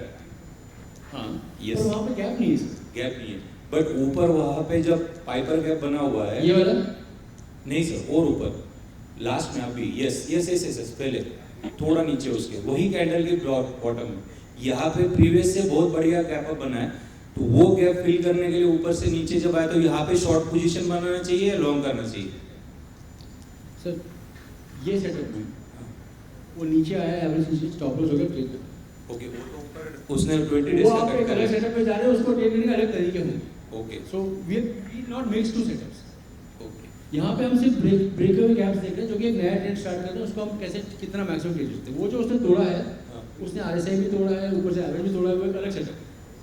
मतलब वो मैं यहाँ पे कवर नहीं कर रहा हूँ, आज के टॉपिक में नहीं है वो, और वो एक अलग सेटअप है। अगर आप दो सेटअप को मिक्स करोगे तो फिर आपको आपके क्या होगा, रिजल्ट्स कन्फ्लिक्टिंग हो जाएंगे। सर मैंने सिमिलर सेटअप में काम किया हुआ था पॉलीग्राफ में, उसमें भी सेम इशू हुआ था, एक साइड में भी सेम हुआ था। उसका पहले स्टॉप लॉस हिट हो गया। एक साइड में कहाँ स्टॉप लॉस हिट हुआ? नहीं सर, आपने स्मॉल टाइम का दिखाया था, ऐसे ही बड़ा इसमें देखेंगे तो आपको दिखाई देगा उसमें। तो उसमें कोई ऐसे अलग चीज़ करनी चाहिए? नहीं एक मिनट, मैं हाँ ये स्टॉप लॉस गैप फिल नहीं किया हुआ इसके साथ। वो नहीं सर, उसके पीछे वाले गैप देख लीजिए। मैं तो बहुत प्रीवियस से यूज़ कर रहा हूँ, मैं तो 120 से एक साइड है सर मेरे पास में, ये जो नीचे के गैप, ये वाला गैप है। यस, पर सर ये वाला गैप जो है, आप मेरे सेटअप को समझिए, ये वाला गैप जो है ये ओवरबॉट पे ऊपर की तरफ का गैप है। ओके, तो ये अलग तरीके का गैप है, उसके लिए आप अलग रूल्स से डील करो। मतलब यहाँ पे कुछ अलग रूल बनता है करेक्ट। क्योंकि यहाँ पे ये overbought ब्रेकअवे गैप नहीं, ब्रेकअवे गैप पे हमारी कंडीशंस क्या है? या तो प्राइस पैटर्न के ऊपर गैप से निकले एक, Okay. या फिर ओवरसोल्ड में ऊपर का गैप है और ओवरबॉट में नीचे का गैप। अभी ये ओवरबॉट में ऊपर का गैप बना है, तो ये अलग गैप है। अलग गैप है। हमें ओवरबॉट में नीचे गैप चाहिए इस बार। मैं आपको उसका भी एक एग्जांपल देता हूं सर, जस्ट 1 मिनट।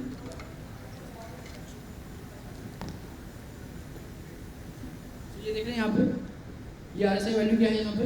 सॉरी, ये आरएसआई वैल्यू क्या है यहाँ पे? शिट, ये 99.9 और ये नीचे का गैप है। बराबर। तो ये इसने अप ट्रेंड को रिवर्स किया। ये break away gap on the down side या ब्रेक डाउन गैप। तो उस सेटअप के लिए ये कंडीशन है। जो आप जो गैप दिखा रहे हो वो अलग टाइप की गैप है, वो ब्रेक अवे गैप नहीं है, वो कंडीशन गैप है, उसको अलग करके स्टेट किया है। ओके, So ये थैंक उसी को यू, set करता है। Thank you sir, thank you. हाँ सर, इवेंट के ऊपर एक दिन या छोटा problem. So as I said, typically not everything will give you this thing, but 45-50% change will give you 1:5 or better, which is good enough. और कई बार तो स्टॉप लॉस भी हिट होता है, मतलब 50 का टाइम तो स्टॉप लॉस हिट होता ही है। I know there are multiple questions, but Sanat is there with us for the lunch as well. So Just one last question, if you can answer. what we can do is we can cut down right now. We can wait for the lunch break, and those who have questions, you can definitely come here. You can ask it to sir. But just hold on for a minute. We can't let him go without the word of thanks. So I will request all of you to kindly just wait for 2 minutes, and then we can enjoy lunch. So I request. नहीं होना है अभी तक, 1 minute. So now I know you're hungry. Now I request Sri Ajikya Randive sir, our branch committee member, to present word of thanks. I know this is quite a technical topic, so questions would be there, but yes, sir is here.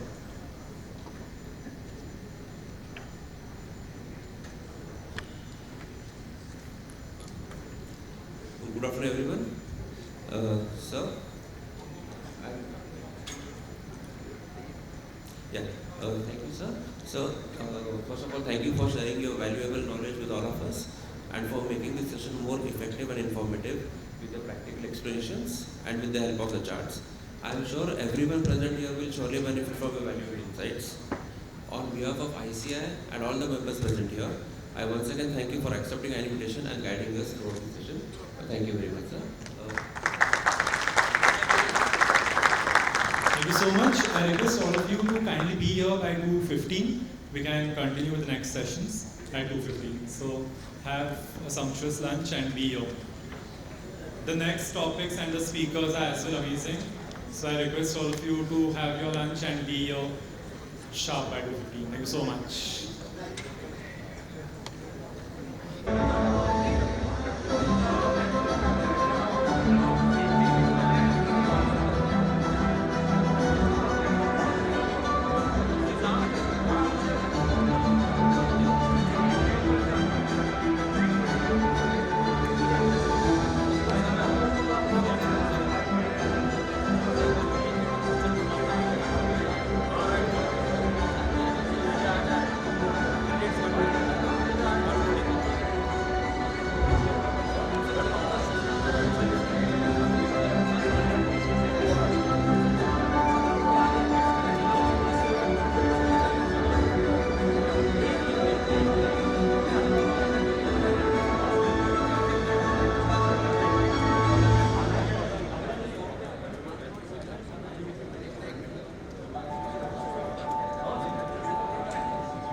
हाँ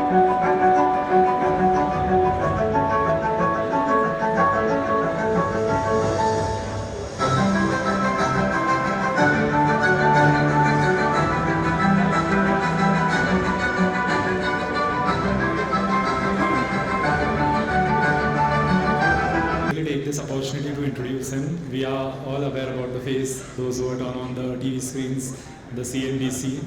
So definitely.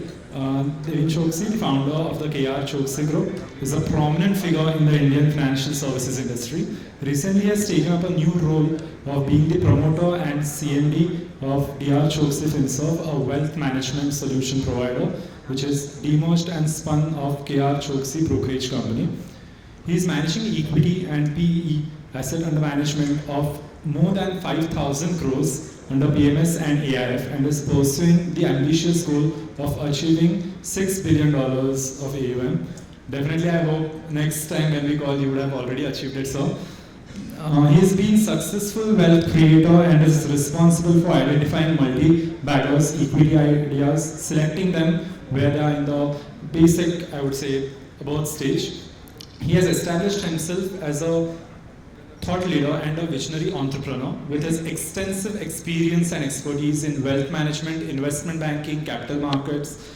He has been committed to excellence and is reflected in the customized investment solutions which he provides to his huge clientele.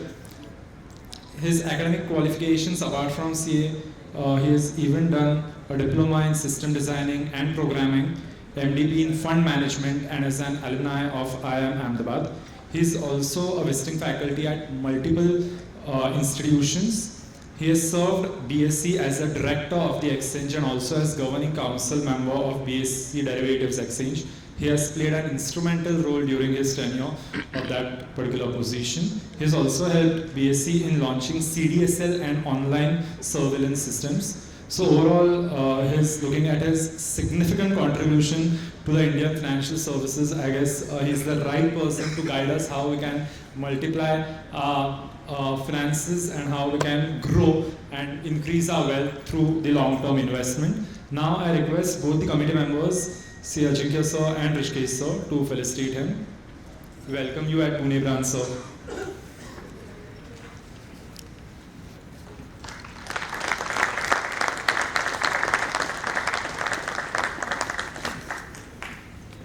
So without taking further time, the stage is all yours.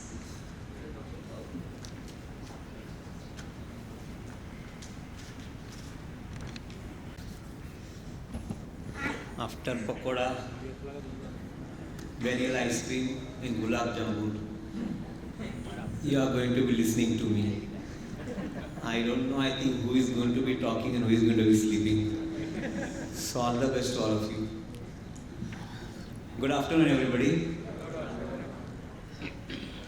Thank you, Jitu Bhai, for inviting me for this event today.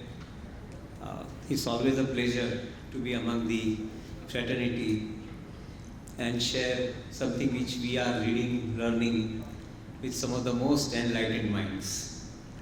And trust me, I think today I'm going to be talking something which I'm going to be learning from you hereafter. So, without taking much of time in the subject introduction, when he asked me to talk about how do you invest, probably I think my one word answer to him was conviction. This is what is required. And typically in my organization, when we talk conviction for investment, so we have coined the word called inviction. It's IPR protected, please don't copy it. Well, I think all of us have been the investors in the market, and why not? In last 10 years, the markets have fabulously rewarded each and everyone who has been investing into this market. From a market capitalization of about $2 trillion, we are today about more than $4.5 trillion in a span of 10 years. Never before in history, in past, we would have opened 40 lakhs new demat accounts every single month. At this rate, today we are opening about 5 crores new demat account every single year. And from 15 crore today to in next 3 years' time, the number should be 30 crore demat accounts in the country.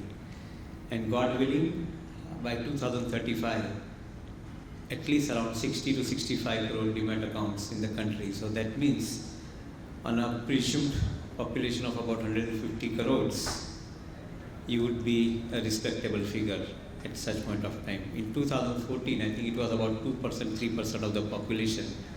So from 2014 to 2035, these numbers are expected to expand exponentially. And that's what builds the conviction. Why we are looking at India and why we are investing in this country. Maybe so much of information download is there, so maybe I'll touch upon few points and then I think we'll connect straight to the subject. During the COVID times in 2020, when every other country of the world were busy printing currency and handing it over to the consumers in the bank account,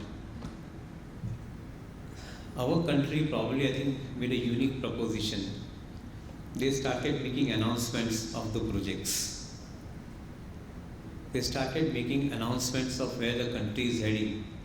When every one of us was sitting at home in somewhere in the May-June period 2020, at that time the announcements started coming up for opening up of those sectors which were never up till now opened up, like defense and the railways and all so and so forth. Then came in the Prime Minister's announcement in subsequent period of time, followed by the budget thereafter, wherein they made a one figure announcement, and that is possibly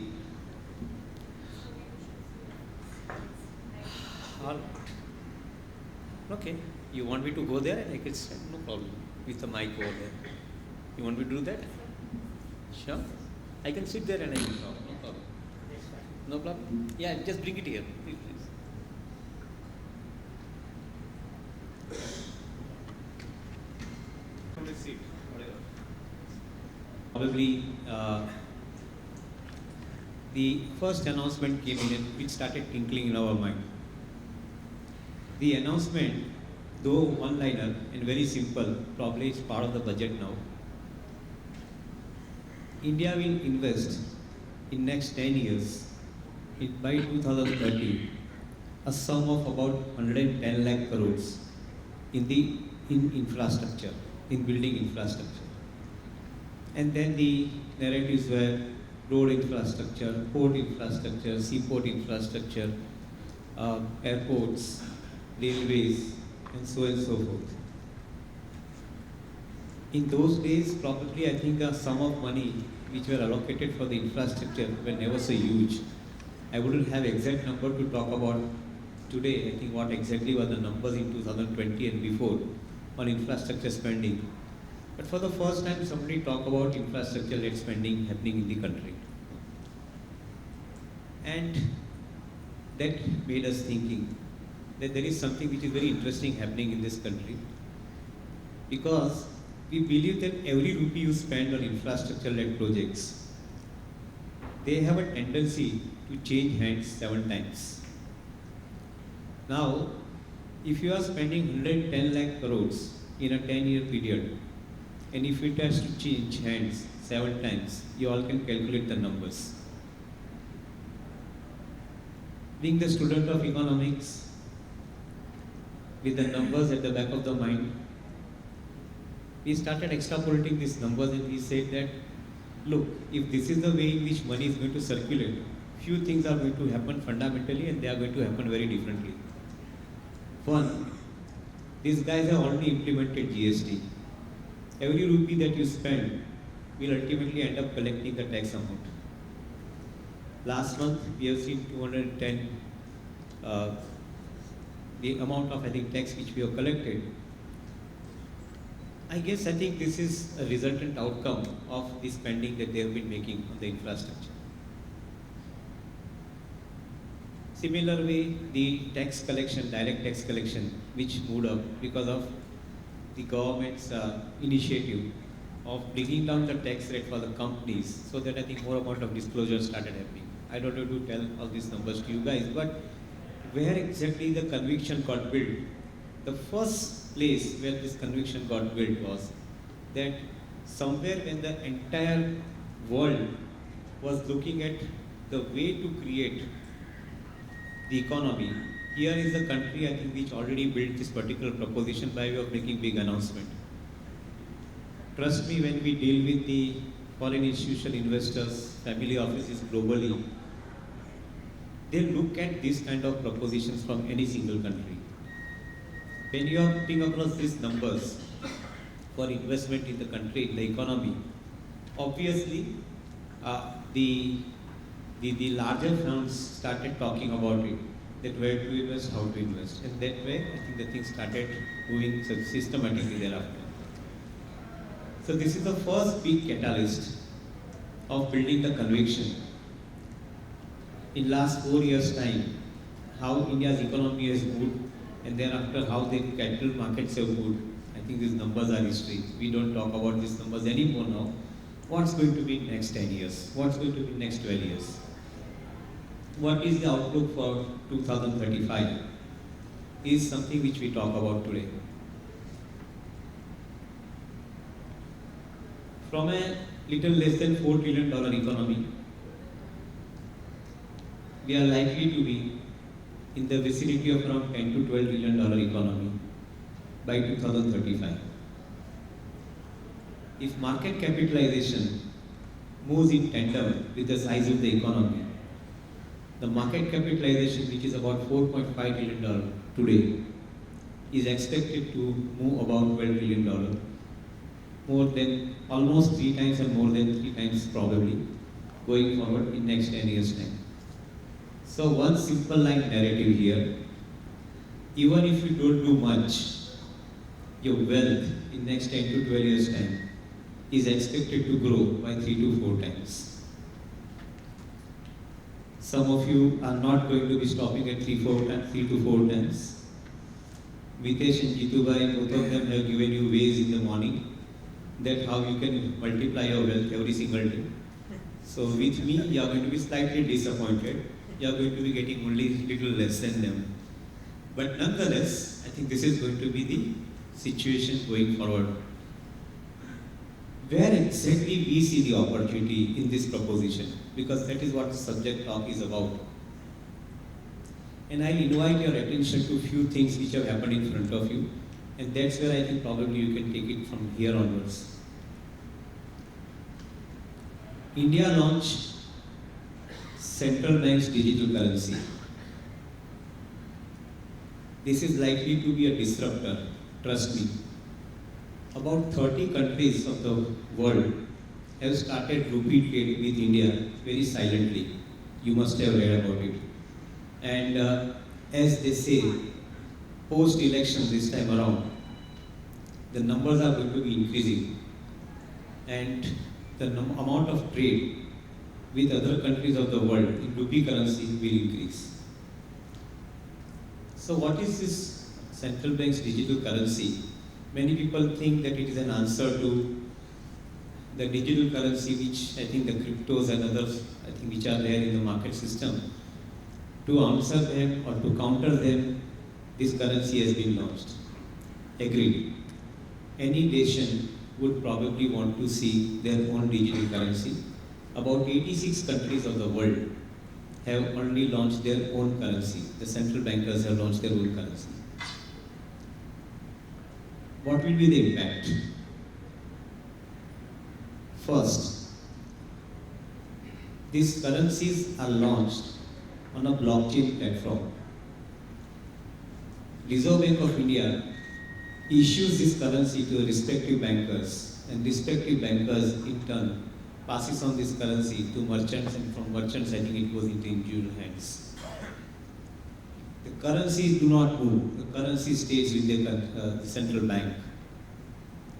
What happens is the transaction. Every single transaction goes into different accounts, different ledger accounts. This currency has a typical character. It basically establishes the trail from where the currency is changing hands, which is not practically possible today unless I think you write down the algorithms this is not possible today as far as the central bank is concerned. They would not know how the currency is changing hands. Here with this digital currency, I think this is getting established. It means that the regulator or the central bank will have the ability to predict how much is the requirement of the currency in the system, which means that they would be probably infusing the liquidity or withdrawing the liquidity as the case may be. This is a simplified version of a very complex system which is happening now. And I believe it has got a significant amount of impact coming onto the trade. That is where I think we are all interested in understanding. With the digital currency, the companies will have the ability to possibly plan their fundraising program far more systematically eventually, once I think the entire amount of business I think starts happening on digital currency front. Because it is expected that this currency under circulation will not remain in the custody. This currency will remain under circulation.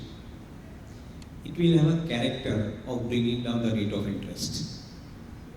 If the rate of interest is coming down structurally, which means that the corporates in the country would have higher amount of confidence of taking decisions for implementing the investment programs, the capex programs. The first most important thing. If this is a benefit to corporates, there is something which is going to happen with the corporate banks as well as I think the other banks which are there in the systems. Quite possible, eventually, with the digital currency in place, you may not require the bank to execute your transaction. This could be a disruptive in nature. Imagine you and me individually or as a corporate, we execute our transaction without keeping the intermediary called bank, and still that transaction remains into the system because it is having the blockchain technology which is staying with the central bankers. This will typically have the ability to bring down what we call as the non-performing assets and the frauds.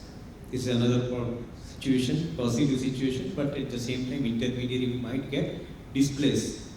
Hopefully in next 5 years, 10 years time, I think we'll see the results out of it. Where we see the opportunity. We see the opportunity in few things. A, if the digital currency is the way of working, and if this transaction is executed cross-border, the opposite side country and the merchant over there would probably find it more meaningful to deal with digital currency. This would have a situation where the dollar denomination will come down. Today, every currency, every rupee which gets into the country and every rupee which is getting paid out of the country is always backed with dollar. And invariably one pays about 1.5% kind of a cost. Imagine on a size of volume that the country is having and which is going to expand with the size of the economy. If this cost of trade coming down, this is going to be quite a disruptive in nature, quite beneficial in nature, and corporate sector would probably, I think, get maximum benefit out of it. We'll talk about some opportunities hereafter on certain sectors. But this is the foundation that I wanted to probably put across here while we are going to see this change happening. I must add here that why we are building this particular foundation. Again recalling, in order to invest in the market and create wealth, you require conviction. This conviction comes from how the behavior of respective areas of activity which are happening in the country, from where the conviction will come. Second disruptive element which is happening in front of our eyes is ONDC, Online Network of Digital Commerce. We are familiar with the JioMarts, the Flipkarts, the Amazon way of working. Online e-commerce system already in place. ONDC is a typical Government of India promoted open architecture online network of digital commerce. where every single merchant would probably get an opportunity to register themselves, place their trades into the system, and any buyer, be it corporate or be it individual, will have the ability to deal with that merchant without passing through the requirement of likes of Amazon, Flipkart. I think this kind of people will be in a position to create significant amount of presence in the digital trade, in the e-com segment. What will be the impact? Impact here would be that with the smaller merchants, SME, MSME segment of companies included, cottage industries included, individuals included, they would be in a better position to execute the transaction through this platform, which means I think a new generation of entrepreneurs entering into the system. We look at how the country is producing entrepreneurs. Here the entrepreneurs are getting added into the system. These entrepreneurs, when they get added into the system, they ultimately have the ability to produce the enterprise, and ultimately for investors like us, the enterprise for investing and thereafter making wealth out of it. Already the use cases have started. NABARD has started in agri segment in the procuring of the grains. Already this morning, probably I was going through the newspaper report, some of the unicorns have started getting enrolled into the platform, ONDC platform, like Make My Trip kind of companies. I'm sure that I think each and every one of us eventually I think would look at this particular platform, which is quite similar to the UPI system in place. If you ask me, the architecture is quite similar to UPI system, wherein every single intermediary, be it a wallet company, be it a bank, but a small bank, NBFC, they use the UPI code for transacting with the fellow bankers or fellow merchants. The same thing happens here in e-commerce segment, which is going to create a significant amount of opportunity out there as well. One of the important point or key takeaway that we take from here, in general, this way of working will have a typical character of bringing down the cost in the economy. Because when the suppliers increase and they get an equal chance to supply, the buyer would have better opportunity. So the buyers would probably, I think, would have a significant amount of say in the trade hereafter that could possibly keep the cost under check, which otherwise I think was not the situation. So systematically in these two incidences of CBDC and ONDC, what is coming out?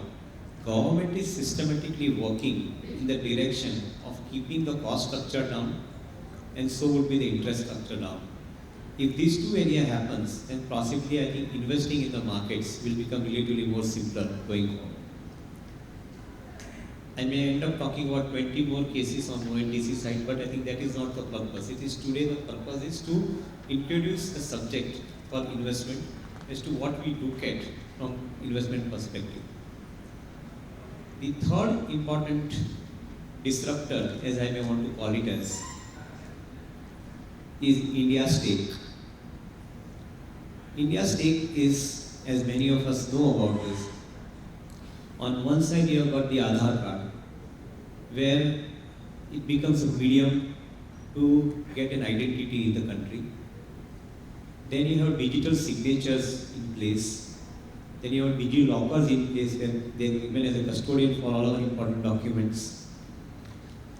With this India stake available with them, and with the use of blockchain technology, the government is likely to facilitate every single transaction, be it account opening, as simple as that, to any other transaction on the trade side by using the India stake. And we are seeing some of the companies who are using this particular technology platform to create the transaction space within their digital framework. This also says one more thing. that while this is an advantage to many companies, it would be creating a death knell situation for those companies who are not fitting into the digital environment. So while we invest, we look at opportunities for investment, we also must look at opportunities where not to invest. And the last but not the least, which is another disruptor within this space of technology, is account aggregators. Account aggregator license which RBI has started issuing, few companies have already received the account aggregator license. These companies have the ability to aggregate all accounts and show you in one single window whatever is required to be seen for every individual, which means that data sharing would start happening here. Some of the companies are taking the systematic advantage of it, and we will probably talk it out also in a while from now. So if these are the technology-led disruptors which have actually, I think, started entering into the system, where exactly they would create opportunity for investment is a subject I think which we'll talk from here on. But before I move to that, there is one more important disruptor which has already happened for the industry. We are talking about green hydrogen within the renewable segment. Today, this green hydrogen technology, for that matter, I think the hydrogen as a power substance is not a new technology at all. It has been in the universe from 1960 onwards. However, to convert the water into the power hydrogen, we have been using conventional energy, like thermal energy. And that has been creating a higher cost for converting the water into the power. And that is where I think that things have not been working.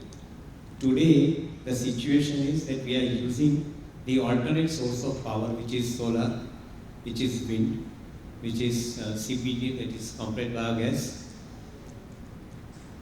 These are the mediums through which we have started producing power by using the electrolyzer technology. The electrolyzers, they segregate the oxygen and the hydrogen, and ultimately hydrogen is thereafter used for the purpose of producing power. We believe the disruption is happening in this area as well, and a very significant disruption is happening. The cost of electrolyzer process 3 years or 4 years back was somewhere between $11 to $14 to a kg. As we speak today, last quarter, this cost has come down to $4 to $7 to a kg.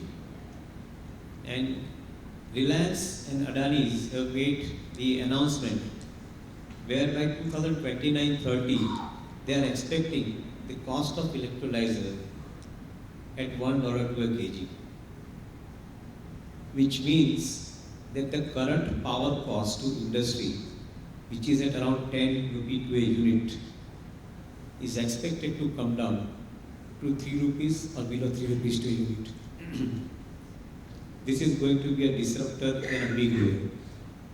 If India succeeds with the power cost, which is as low as 3 rupees per unit, probably we would be the first country in the world going forward in next 5 years, 7 years, whatever time we are talking about, to produce our manufacturing at a cost which is far more competitive compared to any other nations of the world. Whereas China succeeded with the manufacturing by way of giving the subsidies, India will probably succeed by way of bringing down the cost structure in itself. So this is going to be one big catalyst for the manufacturing sector per se, and the businesses which are, or the enterprises which are using higher amount of power, be it commodity companies like metal commodities or refining companies, or for that matter engineering companies. Those who consume higher amount of power, they are the ones who are going to be the large beneficiaries out of it. And imagine a situation, companies like Tata Steel, today 52% to 55% of the total cost structure is energy. If that comes down to 10% to 15%, this could be a revolution in making, wherein I think you could be the largest producer and seller of metals from the country to the world. This is where probably I think we are seeing the opportunity. Because of these changes this universe is bringing, this country is bringing, this government is producing for us, we believe that I think this is where probably we are going to get a significant amount of benefits. So in these 5-6 areas on which we talked about the disruptions, which are the companies which are possibly I think making best use out of it, and I think I am just going to share those names with examples out of my study. Maybe all of you may have more number of case studies available with you. The whole idea of putting the case study to you is, I think, to interact well. Many of you are aware about it, and I think the public knowledge available. Amazon invariably does the demand prediction. They have AI employed for creating the demand, or generating the demand, or predicting the demand in the market. So which product will sell more in the Christmas? Amazon would have the ability to run the algos on a country to country basis and location to location basis. And they would ultimately tell the suppliers, the sellers, to produce that quantity for that market. They have been successfully doing it for the last 2 years now. Hindustan Lever in India is doing something similar in managing their supply chain mechanics. They have started producing or using AI to predict which product out of their portfolio will sell maximum in which area of the country. This has already started happening in this direction. What is the advantage? Advantage, once again, you produce what will get consumed. Advantage, you don't pile up your inventory. Advantage, you don't block your inventory and you save your working capital. So coming from the financial stream, all of us I think understand these numbers faster. That if somebody is saving the working capital, the interest cost is saved. Interest cost is saved, the product becomes competitive, balance sheet becomes healthy, and finally it reflects into the bottom line of the company. ABB kind of a company can be a second example, where exactly they use the AI part of the technology or IoT part of the technology.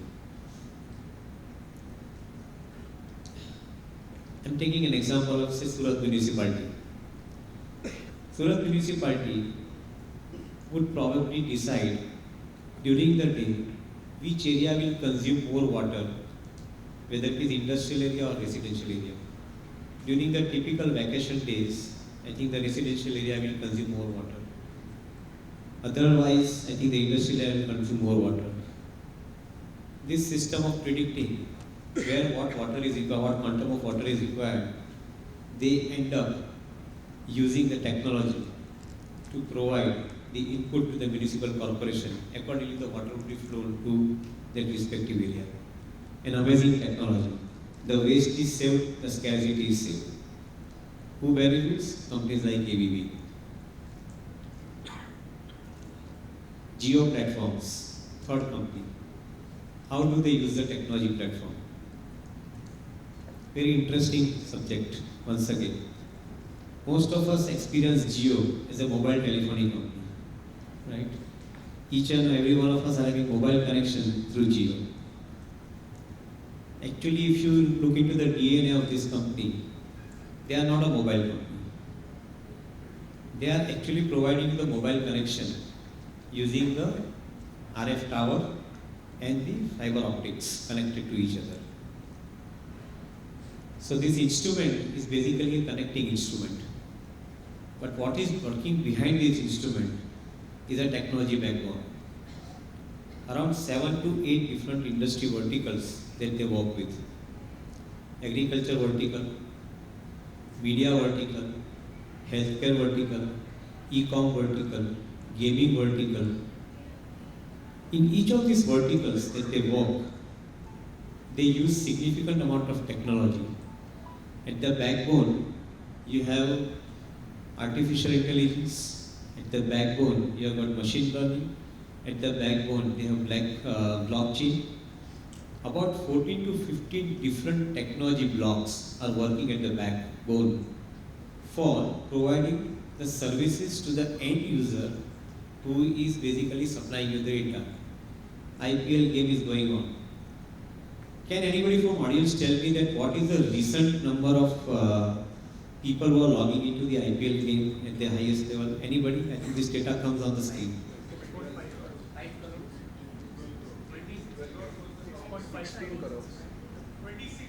Thank you so much. 26 crore numbers are the simultaneous login using this particular platform. They have completely disrupted the entire trade. When the last auction took place for IPL, the Disney Star and Jio both bidded. Disney Star bidded for broadcasting, Jio bidded for internet. They used the internet technology to push the IPL content. And the number, as he rightly said, 26 crore simultaneous logging into this. For Jio, this connectivity is extremely important, but what is most important, that data streaming which is happening, which consumes your bandwidth, is more important. That is what their revenue model is. 1,20,000 crore top line, 60,000 crore EBITDA on a yearly basis, growing at the rate of 20%. So what is working behind the wall? The technology platform. If you understand this subject in detail, ultimately your investment is safe. This is where I think we talk about conviction. Since Jio has been talked about, let's also talk about one more company's example. JioFin, which has got recently listed. They applied in November or December for converting this company into a CIC company. Anybody in the audience? CIC? Core investment company. What it means? They are typically getting out into a core investment company structure in building the investment blocks in the company. And you started seeing the results.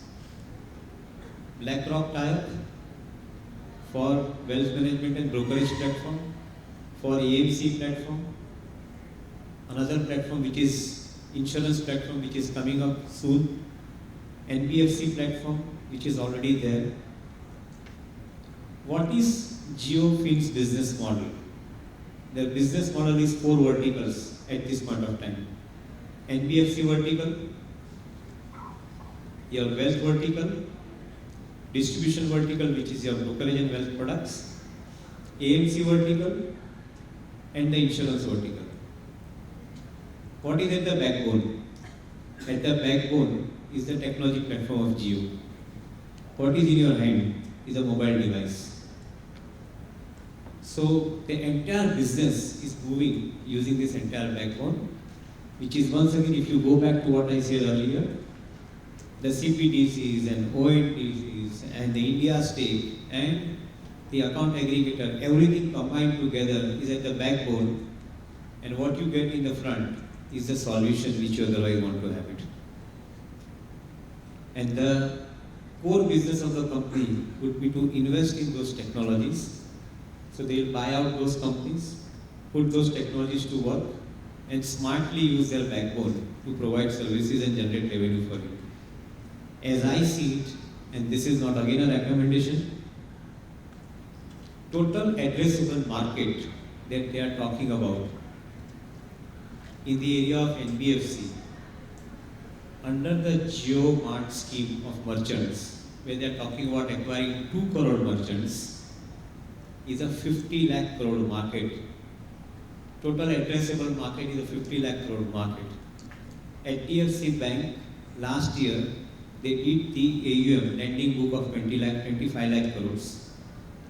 State Bank of India is about 30 lakh crores. ICAI, Axis Bank, all among them have been having the lending book of somewhere around 10, 11, 12 lakh crores. And they are working silently to address the market, which is already 50 lakh crores. 2 crore merchants, if one merchant requires 5 lakh rupees per credit per month, to sell their goods and services, whatever Kirana merchants who want to sell whatever goods and services. On one side, they provide from Reliance Retail the entire goods and services that are required to be provided, and on the other side, the money will be provided through this finance company. Can you beat this proposition? The whole point here is that these are many use cases which probably comes up in our day-to-day reading, day-to-day understanding of the subject. And once you understand these use cases, you have larger conviction of staying invested in the business. Our approach has been a deep value investment approach.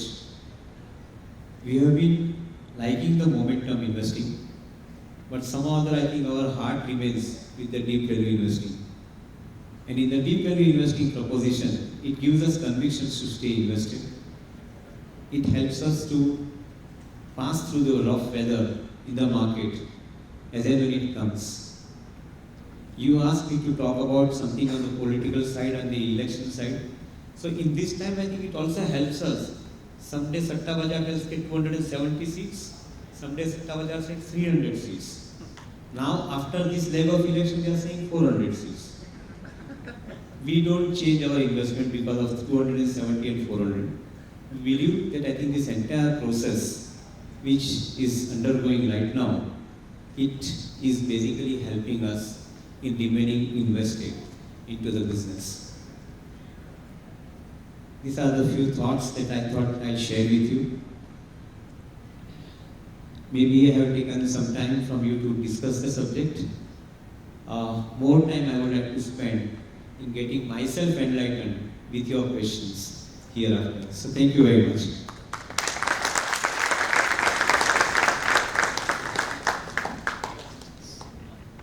You should buy. Can you help us in gathering our thoughts on these? So valuation is an interesting subject for all of us. As a chartered accountant, you understand the earnings. As a market player, we understand the price. And we combine earnings with the price and we call it price earning. Vitesh and Jitu Bhai have coined a new word. They call it perception earnings. When you have price, they have perception. So the valuation becomes P, price earning, P, perception earning. It is your perception which also decides the valuations.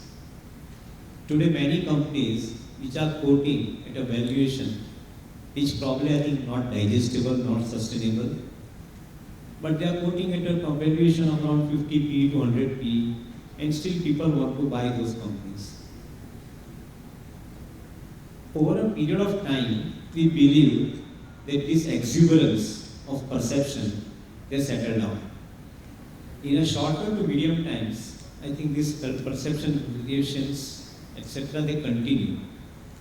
Because one of the important factors which probably we don't want to pay attention to, and which should be paid attention to, which I talked a brief in earlier part of the talk. About 40 lakhs new demat account opening in the country. 20,000 crore worth of SIP already established. Insurance companies growing their premium book at 20% rate of growth. Provident companies, provident fund companies are also growing their provident fund base at 15% rate of growth. Economy as a whole is growing.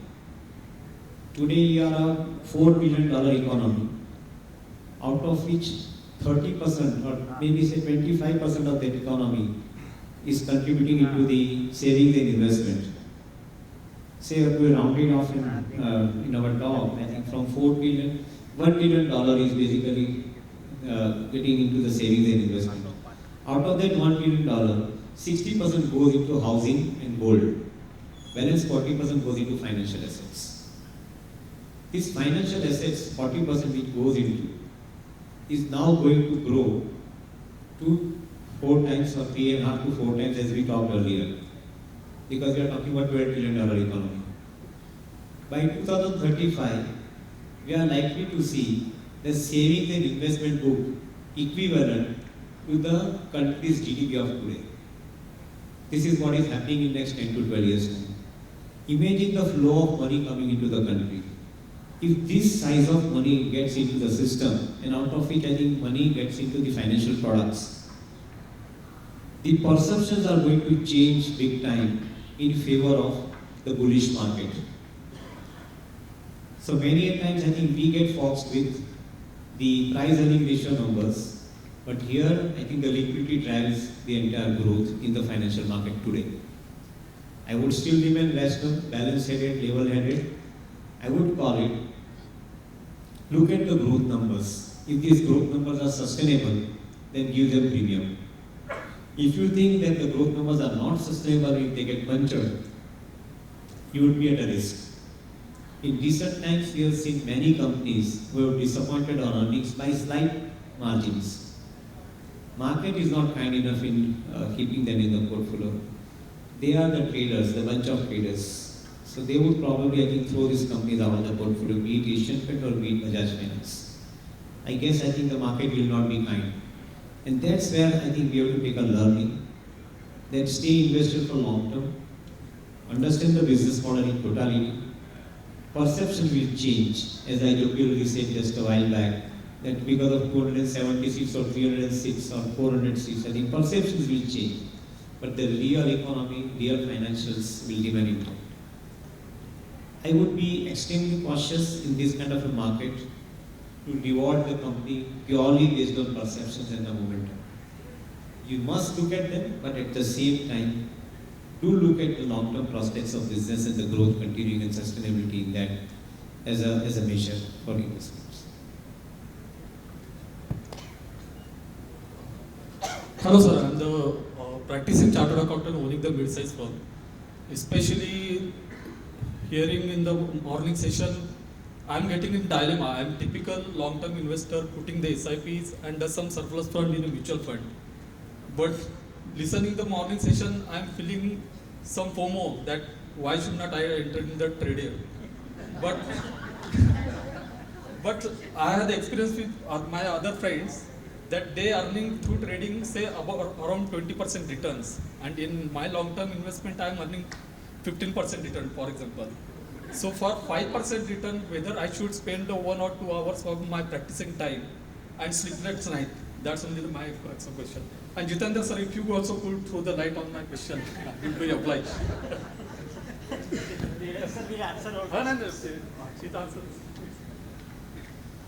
How many meals do you eat in a day? So in the evening you eat lighter meals. In the afternoon you skip meals. In the morning you have heavy breakfast. Trading is your morning breakfast. Keep eating. But during the day, stay light.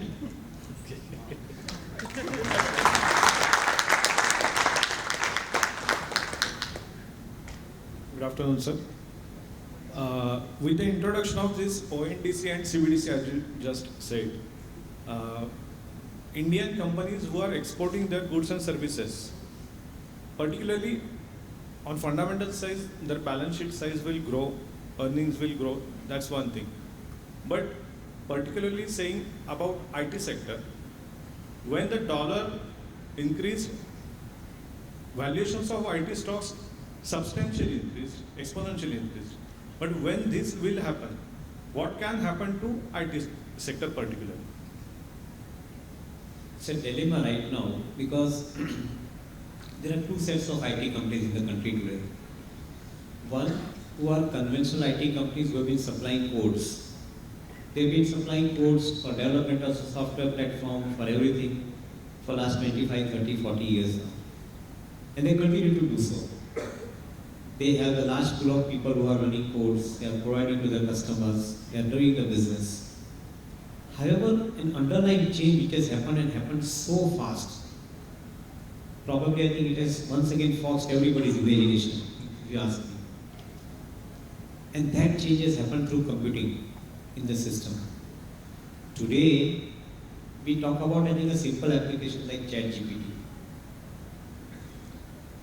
In no time, you put across I think your requirement and that guy will produce, I think, the information for you. This is one application. If you go to industry, there are several other applications which the AI has started producing. Which means the focus has shifted from codes to computing. Now this is a very hard realization for general investor, lay investor, unless you are deep inside the subject. My system designing and programming background has allowed me to understand this little faster. But otherwise for common investor, common analyst, I think this is a little difficult to understand. The codes are getting into computing, and computing is producing the information which is at a faster speed than ever before. So today, you find the surge of companies which are using IT as a backbone, but providing the solution in form of services. Now this is where I think the change is going to be demanded from Indian IT companies as well. There are many companies which are selling the subscription-based models, and those subscription-based models are working phenomenally well. We talked about Geo Platform as one of the examples. And many other companies. There are companies which are specializing in the special areas, like so say for example engineering R&D segment, EMS segments. Now what they do in EMS segment, they embed the core inside the chip, and that chip is put to use, and ultimately the chip produces the solution.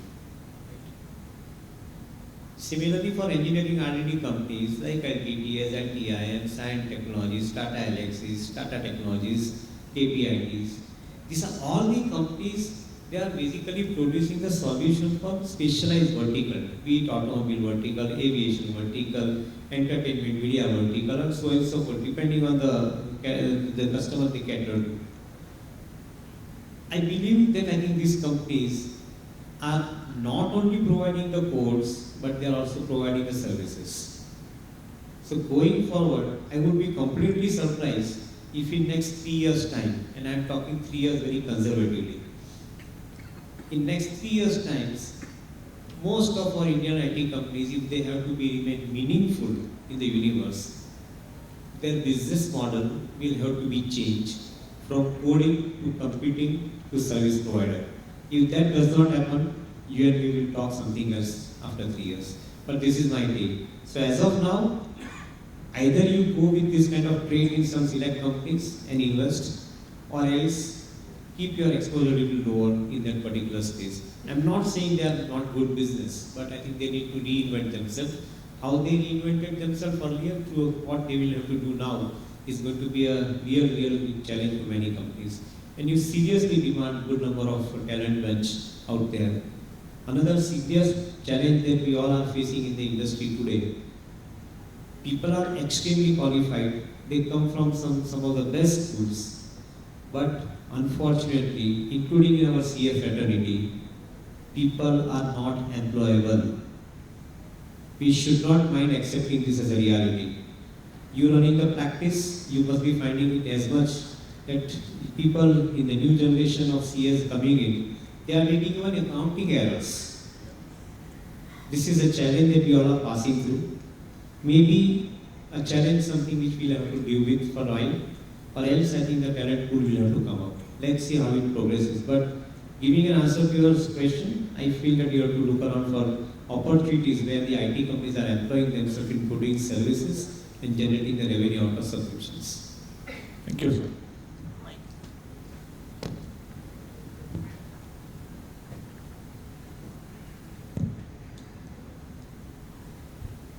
Deven sir, if you remember, last year in the month of March, when you are addressing at our Rajkot conference, we all are there, and you are addressing on border market, Indian market. You have used one word, Lal Chhod Teji. Now I want to ask. You can explain Lal Chhod Teji for everybody. Lal Chhod matlab Jabardast, Bhayankar Teji, and we all witnessed since last year, stock specifically, and overall market is witnessing a very good bull run. So my question is, what's your outlook, especially after election result and over next 2 to 3 years? And if you have a faith in bull run, then what are the next sectors to watch out? Yeah, it's important. I think the red hot bull run, which is basically what we mean, it's typically a character of, I think, various combinations which are happening in the economy. As I was making a point earlier, that there are certain changes which have happened in the economy for which the corporate sector industry, they made, I think, big amount of money, plus added by, I think, this liquidity-based flow. And mind you, I think this liquidity has not come from foreign destinations. I guess, I think the FII holding in the country today is historical low in last 25 years. That means the foreigners have been taking the money out, and their reason for taking the money out of the market is different. Because after 2008, this bunch of investors have actually shifted their money into the ETFs and the index funds of the world. Vanguard kind of a company has become the largest company. BlackRock has become, I think, one of the largest companies. I think this kind of people have got the traded funds where they employ money at a sign of a check and probably withdraw it also at the same level. These people have been in the universe in this period, and they have actually, I think, seen India market at a elevated level. So their algorithms, they don't permit them to put more money into India because of valuation wise, we are comparatively well priced. So going forward, this remains as a challenge. That if you remain at elevated valuation, you are unlikely to attract significant amount of money into your marketplace. But if that is a challenge for trader, it will be an opportunity for investor. Because when you find that some of the companies' valuations are not getting reflected into the price because of the previous peak or previous high valuations, they would probably become relatively cheap for investment. And once again, this camera is on, so no recommendation, but two companies name which I am giving in front of you. Maybe it is subject matter of everybody's interpretation on the subject, but these two companies picked on their valuations, or maybe three. Bajaj Finance, Kotak Bank, and HDFC Bank. If you notice, they are available at a valuation which is not at their peak level. These companies are available at a valuation which is below their peak level, and in some of the cases, I think have become extremely attractive levels to buy into the portfolio. One of the reasons for which I think this company is not finding the adequate amount of buying interest in the market, that those algo funds, they reject them out from their algorithms. This is another big challenge. I am a combination of two streams. On one side, I am a fundamental analyst. On the other side, I am an IT trained person. So I understand algorithms as well, as much as I understand fundamentals. Today, with due respect to my friends in the industry, in the fund management industry, most of the fund managers, they want to rely on the algorithms. The typical habit of looking into the fundamentals to find deep values not there. As a result of which, I think such kind of opportunities will come to you, and that brings up the point where the next opportunity. The next opportunity would be in some of the valued companies available at beaten down valuations. Those companies where fundamentals remain strong, business conditions remain absolutely convincing, but yet available at a beaten down valuation, that is a time when I think you get into those companies. Another area where I believe that the opportunities would be, and significant amount of opportunities would be in the areas of manufacturing space. Because up till now, the infrastructure-led growth has been talked about. Up till now, I think the industry hasn't been getting into the manufacturing as much as they should have been getting into. Now, the likes of ABB, the Siemens, the DHL, the DML, Larsen, those kind of companies have actually now started putting serious amount of money for building their manufacturing franchises. if Apple can start producing $1 million worth of exports on a monthly basis, I think we are talking about something which is very systematically change environment for manufacturing. So this is another area where we believe that I think the investment will go maximum in coming 5 years or so. The third area where probably I believe that the investment could go largely would be the areas where you are seeing the disruptions. We talked about some of the disruptive trends. Wherever in respective companies you find disruptions happening, wherever in respective companies you find the technology adoption is happening, you would find a significant amount of money getting into those companies and the sectors. I gave an example of ABB. There would be multiple number of such kind of capital goods companies who would be using their technology to their advantage and passing on that technology to their customers. Suppose if ABB is supplying the automation system or Honeywell is supplying the automation system to their customers in say refining segment. And if they pass on this technology advantage to their customers over there who are adopting this technology, they save the cost and these guys will get benefit out of the cost saving. So I think the future is going to be very different from investment perspective. Another important point which I find that we have entered into an era where some of the large size companies which earlier days I think used to get acquired, I probably find that I think the acquisition would be a second choice to the collaborations and the cooperations.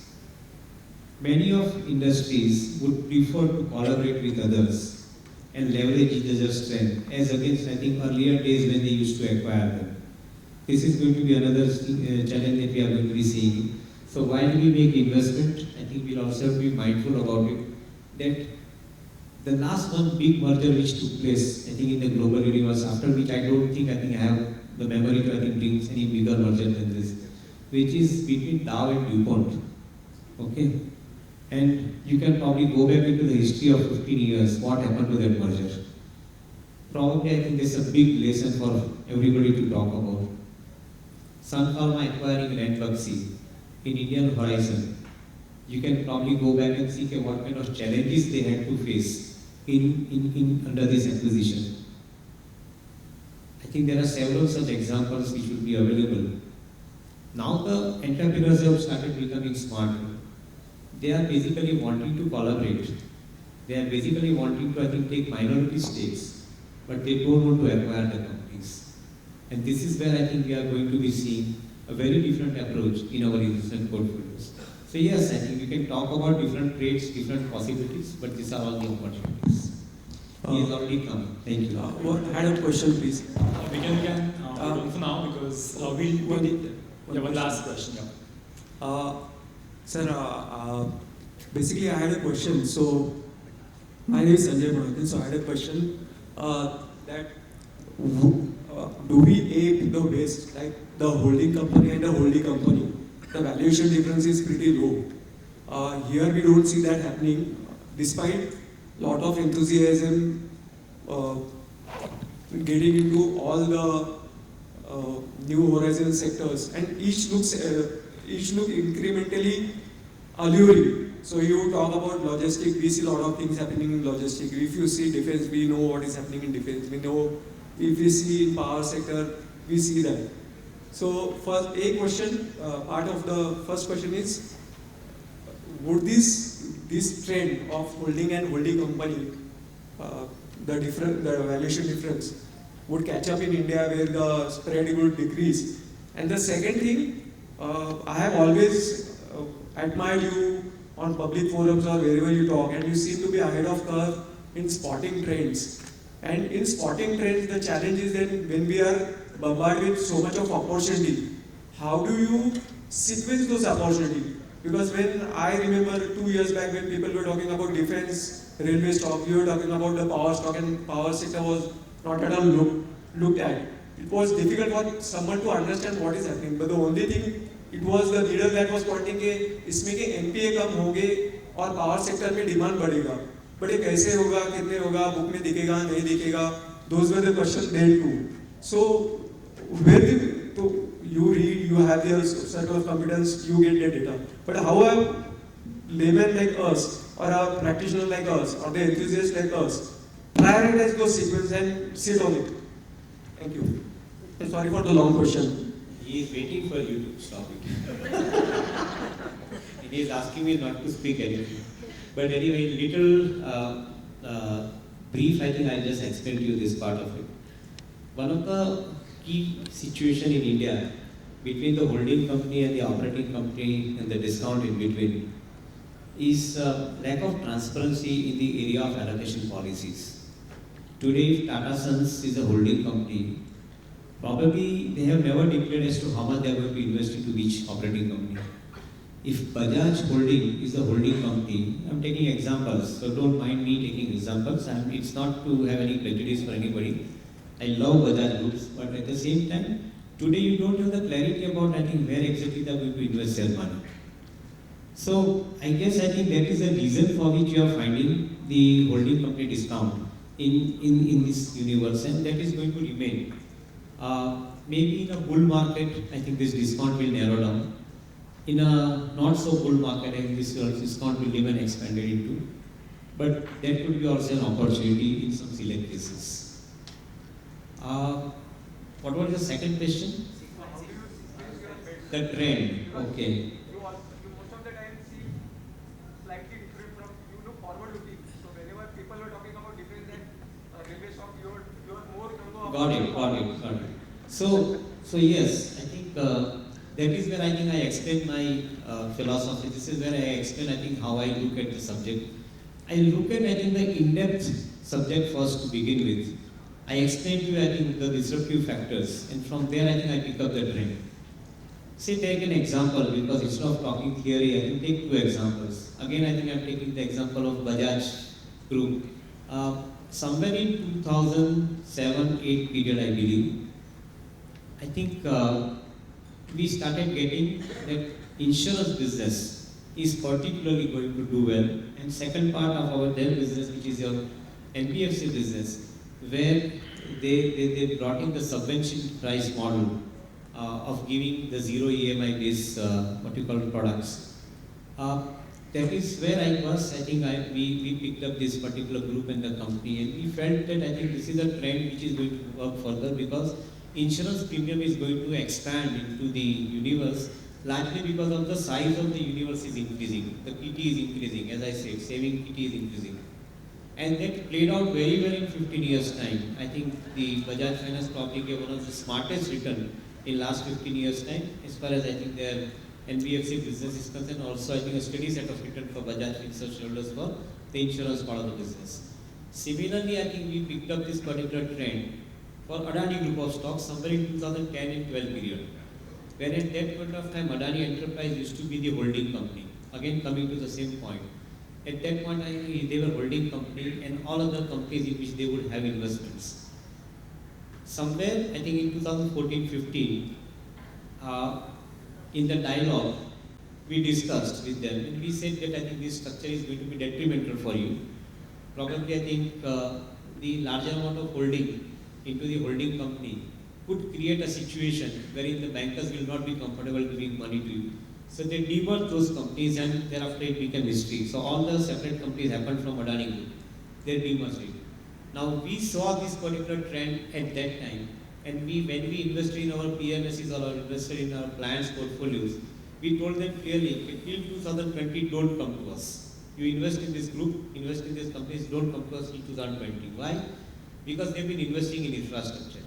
Infrastructure is a front-loaded activity where you invest first and then you generate the return out of it. Today, having invested in port, having invested in transmission, having invested in generation, having invested in the airports, the roads, data center now, what they are doing is they are now getting the cash generated out of it. In transmission business, 95% of revenue is EBITDA. In port business, between 50% to 70%, depending on the product mix, is EBITDA. In airport business, daily basis you collect the passenger fee and it comes into your books. In roads, you collect tolls, it comes into your books. Infrastructure business has this typical character. of generating cash once the heavy loaded investment gets completed. So if you have your portfolio appetite for investment for first few years without asking for return, in subsequent period you will get tons of money out of this kind of activity which you normally do. And that's what we did. In fact, I think the last year when this episode happened of bear hammering happened in this particular thing, at that time my conviction was very different, and I said, okay, this bear hammering has happened has nothing to do with the fundamentals of the company. Fundamentals of the company would remain ever strong hereafter as well, because they're generating significant cash in every portfolio of the business. So if you understand this trade well, it takes time for understanding, of course, but if you understand it well, my reading says that I think you make a lot of money with this conviction. Thank you so much. Thank you, sir. Now I request our Secretary of the branch, C. Rishikesh sir, to present a word of thanks.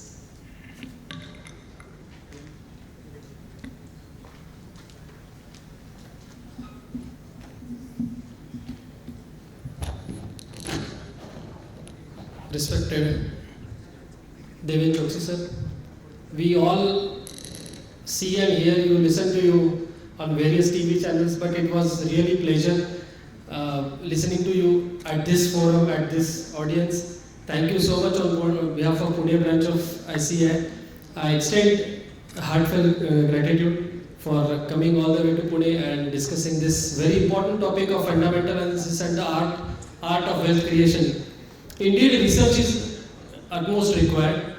Research is what I understood from last 1.5 hours is research is not about figures. Research is not only about balance sheets. It requires identification of new areas, new opportunities, and deepest understanding of new businesses. That's what I learned from this lecture.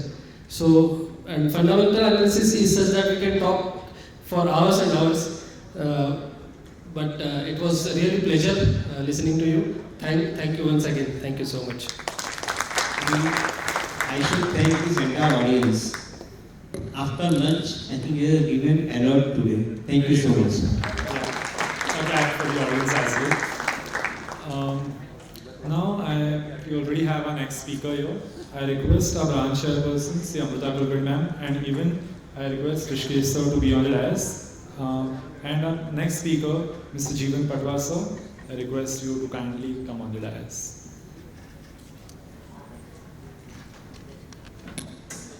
The next two topics are also equally interesting, so I request all of you to please do not leave your chairs and sit here. Yeah. Spotting multibaggers, a very difficult task and even a challenging task. So it requires to study a lot many things, right from the growth potential of the company, the management of the company, the valuations, and even the catalysts for growth. So the financial strength. So there are the reasons are multiple. Definitely, Jeevan Patwa sir will be guiding us on that, how to spot the multibaggers, because it is not an exact science, but it requires a long-term investment horizon, your research analysis, the investment planning, and even risk management comes with it. So he has more than 20 years of diverse experience across engineering, IT, and finance. He is active in Indian stock market since 2004 and has gone through various phases, booms and busts. He has developed expertise in pharma, chemicals, IT, and consumer. So it is indeed an honor for us to have you here, sir, at Pune branch. We welcome you. Now I request our chairperson, Amrita Kulkarni ma'am, to felicitate, sir.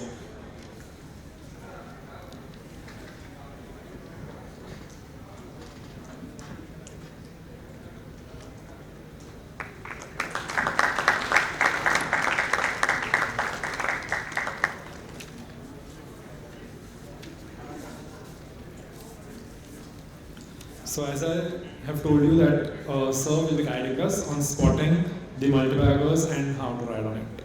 What do you?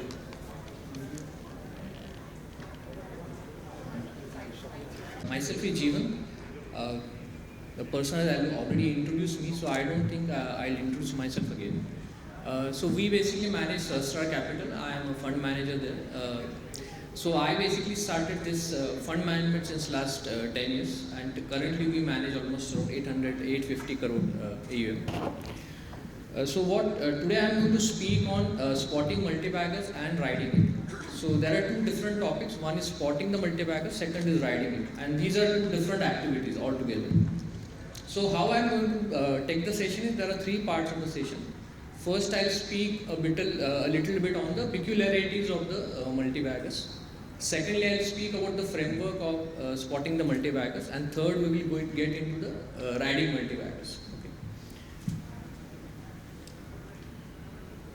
So this standard disclaimer. So this is only for the educational purpose. No buy-sell recommendation. Whatever stock we talk about, we discuss, that may be part of our portfolio or our client's portfolio. So multibagger. So what is multibagger actually? So everybody must have got few. So whoever is in capital market trading or investing for a few years, they must have done this. Like I have bought the stock at say 20 rupees and it went to 500 rupees, but I sold it at 30 rupees. I sold it at 50 rupees. I sold it very early. Right? That's a typical statement everybody will give, right?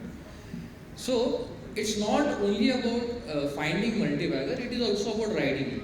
A lot of times you will have all the stocks which has become multibagger. You must be having those stocks in your portfolio at some point, but not always you will be able to ride those to the end, right? Why this thing happens? So we'll discuss that in the second part. Coming to the first part, the multibagger. So what do you mean by multibagger? Is it like 5 years, 5 times in 5 years, 10 times in 10 years, 50 times in 10 years? So how is it? Any guesses? How do you define the multibagger? In my view, when I say multibagger, so I just give an example. So when I say multibagger, it's typically 10x in 4 years, 5 years, right? That's a multibagger. If you can be able to get say 50x in 10 years, that's a big multibagger, right? That's a very good peak. And what is the power of multibagger? So if you have your portfolio, say only 20% of your portfolio. So you have two multibaggers, I am saying. Okay. So if you have two multibaggers in your portfolio, one having allocation of 10% each in the portfolio. So you have 20% portfolio invested in two multibaggers, and these two stocks, so out of say 20 stock in the portfolio, the two stocks there where you invested 20% of the portfolio became 50 times in say 10 years. What is the impact on your entire portfolio? Your entire portfolio actually becomes 10x. Assuming the rest 80% doesn't give you any return. Rest 80%, even if it doesn't give any return, still your portfolio becomes 10x in 10 years. Right? So that's the power of multibagger. So even if you have one multibagger in the portfolio, it changes the return of your portfolio entirely. It will entirely change the return of the portfolio. Right? So how does the multibagger journey starts? So I always say that multibagger journey always starts with the disbelief and distrust. So a lot of time you will find that all these multibaggers, when they are very small, people doesn't trust either their business or they don't trust the management capabilities, right? So they feel that management nahi kar payega. They won't be able to grow. They won't be able to scale up, right? Or they may think that the business is not that great, which has a potential of becoming 50x, 100x, right? So it always starts with the disbelief and distrust. And that's what the biggest contribution to the multibagger return. Because whenever there is a distrust, whenever there is a lot of skepticism about the stock or the business, that's when the stock will trade at the lowest valuation. So I have just taken a few examples here. So let's talk about APL Apollo. I don't know how many people know APL Apollo company. Right now it is say 45,000, 50,000 crore market cap. Few years back, this company was hardly 1,000 crore market cap, right? And they are into pipes. So they basically do commodity pipes, right? So when the journey started, say 10 years back, 15 years back, everybody used to think that this is a commodity company and they sell pipes. What's so special about it? Why this company should be able to grow multifold, right? Because there are so many players, there is so much competition, the margins are thin margins. why this company will be able to even grow or scale up the operation, and why this company should trade at a higher valuation. So that time the valuation of APL Apollo was say around 10 PE multiple, 15 PE multiple. You understand PE multiple, right? Price to earning multiple. So that was 10 PE multiple, 15 PE multiple. Today, the same company trades at 60 PE multiple, right? So if you see the return of that company, say 100x, out of that 100x, the 5x has happened just because of the re-rating. 20x is maybe the profit growth. 20x as profit has grown by 20x, but extra 5x has come from the re-rating, right?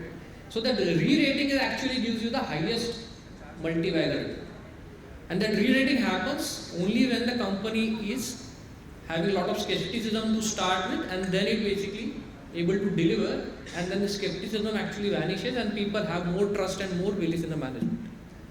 That's how basically you get the highest return in the multi-bagger. So another example is BKT Balakrishna Tires. Again, same story. People used to think it's a commodity tire company and they used to provide tires for off-road vehicles.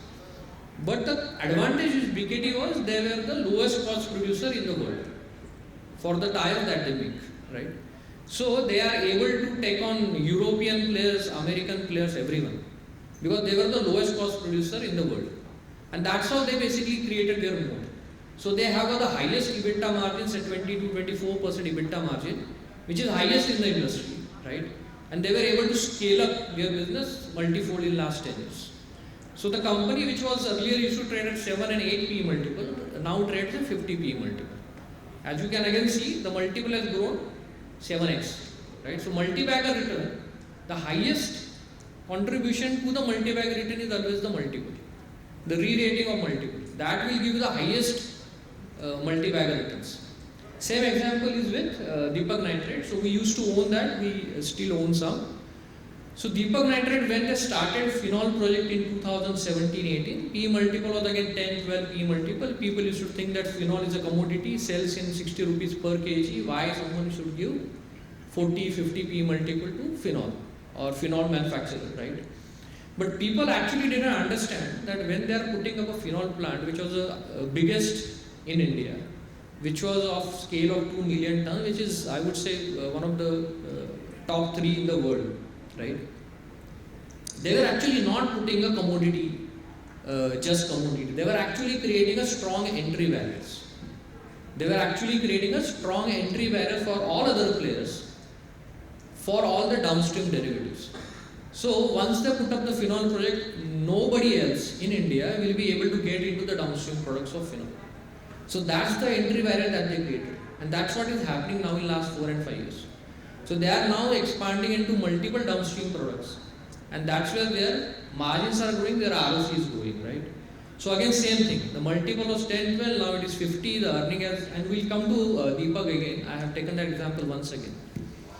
And then there is a Manorama. Again, same thing. When I invested back in 2018, 2019, multiple was 10. Nobody had a belief in the management. Nobody had trust in that business because they used to make the chocolates. So they used to make CB, cocoa butter equivalent, which goes into the chocolates, right? So everyone used to say that तेल निकालने वाला company है, तेल निकालता है, उसको multiple 10 से ज़्यादा कितना दोगे आप, right? But nobody understood that तेल निकालने वाला कंपनी 50% gross margin नहीं करता है, correct? तेल निकालने वाला कंपनी 30% EBITDA margin नहीं करता है. So they are doing something which is much more than just तेल निकाल रहे हैं, right? So they were actually developing the products for different clients, and they used to have clients like Cadbury, Ferrero Rocher, Nestle, Integra, all top MNCs, right? So if you go to the website of Body Shop, you will find mention of Manorama. So that's the category of company it was, but people were not ready to give that multiple to Manorama that time. Today multiple of Manorama industry is 80. So the multiple has gone up from 10 to 80. That's the multi-bagger, right? Just the multiple has given you the 8 times return. Forget about the earnings. Just the multiple re-rating gave you 8 times returns, right? So the point is, multi-bagger journey always starts with distrust and disbelief. When there is a lot of skepticism about the company, the management, the business model, that's where you basically get the company at the best valuation. And the re-rating of that multiple actually gives you the highest return. Second point I want to make is information and knowledge were advantage, or they were the key competitive advantage for people few years back, 10 years, 15 years back, right? That time कोई आके CA आके बोल देगा इसका number अच्छा आने वाला है, कोई कंपनी का नंबर अच्छा आने वाला, पब्लिक ले लेगा, उसके बाद में क्या? 1 year they will give good returns, after that what, right? So information and knowledge 10 years back, 15 years back was an advantage, right? Today it's a commodity. There are so much social sites, you have Twitter, Instagram, Facebook, YouTube, you will get all the information available publicly, right? So information is no more an advantage. Today the advantage is having the vision and the wisdom.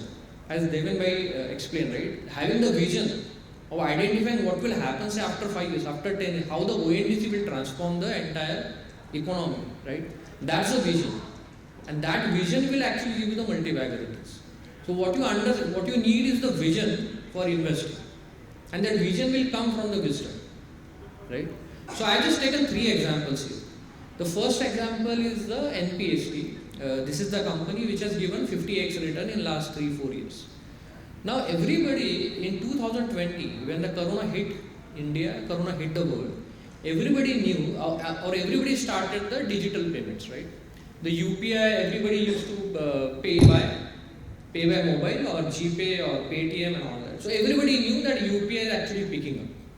Everybody knew that UPI is going to be the next future, right? But how to act on that information?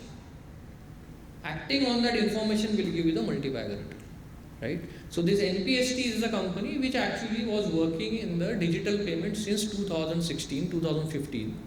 They were the first company, in fact, who designed the NPCI framework, the digital framework, right? So when the digital payment actually started kicking, when digital payment actually surged, and people never understood what the magnitude of that surge will be. The digital transaction today, the growth in the digital transaction is more than 100x, more than 1000x in last 4 years, right? And that's where basically you will see the numbers of this company had changed a lot in last 18 months. And that's where the company has given 30x return. So this is all about the vision. You had the information, but you don't know how to act on that information. Second example I have taken is WIRC. You all must be knowing about WIRC renewables. It has also given you 30-40x return in last 3-4 years. So everybody knew that solar is going to be the next big thing, right? Government is talking about solar, they were incentivizing everyone. PM is talking about solar everywhere, right? But how to act on that information? So this was a company which was actually doing the EPC for solar. And the kind of numbers, if you see WIRC numbers in last 4 years, they are phenomenal. So their top line itself has grown by 15-20x, their profit went up 30x, their multiple is right now the sky high multiple. So this stock has given 50x kind of return in last 3-4 years. Third example I have taken is HAL, Hindustan Aeronautics. Since 2014-15, when the government has actually changed, the first thing that they actually were started talking was the indigenization of the export, indigenization of the defense, right? So since that point, he is actually talking about indigenization of the defense. So giving more and more autonomy to the defense sector, having more and more components made in India right now, instead of importing from outside. And he's talking since 2015. And obviously, since it's a defense sector, it takes a lot of time for validation, doing trials. It takes almost 5 years, 6 years, 7 years to develop those products, to get it validated and then deploy it. And that's what exactly happened in last 2015 to 2021. And then actually the bull run started in the defense sector. So HAL is a classic story where it has actually been 10x in last 3 years because of the indigenization. Now they are making the light combat aircraft LCA in India. It's completely indigenized, totally 100% made in India story. Right? So the point is, it is not about the information and the knowledge. It is all about the vision that you need to have to spot the multibaggers. The third point I would make is multibaggers always come from under-researched universe. If a certain stock or certain business is not covered by anyone, when I say not covered, it is typically the broking community.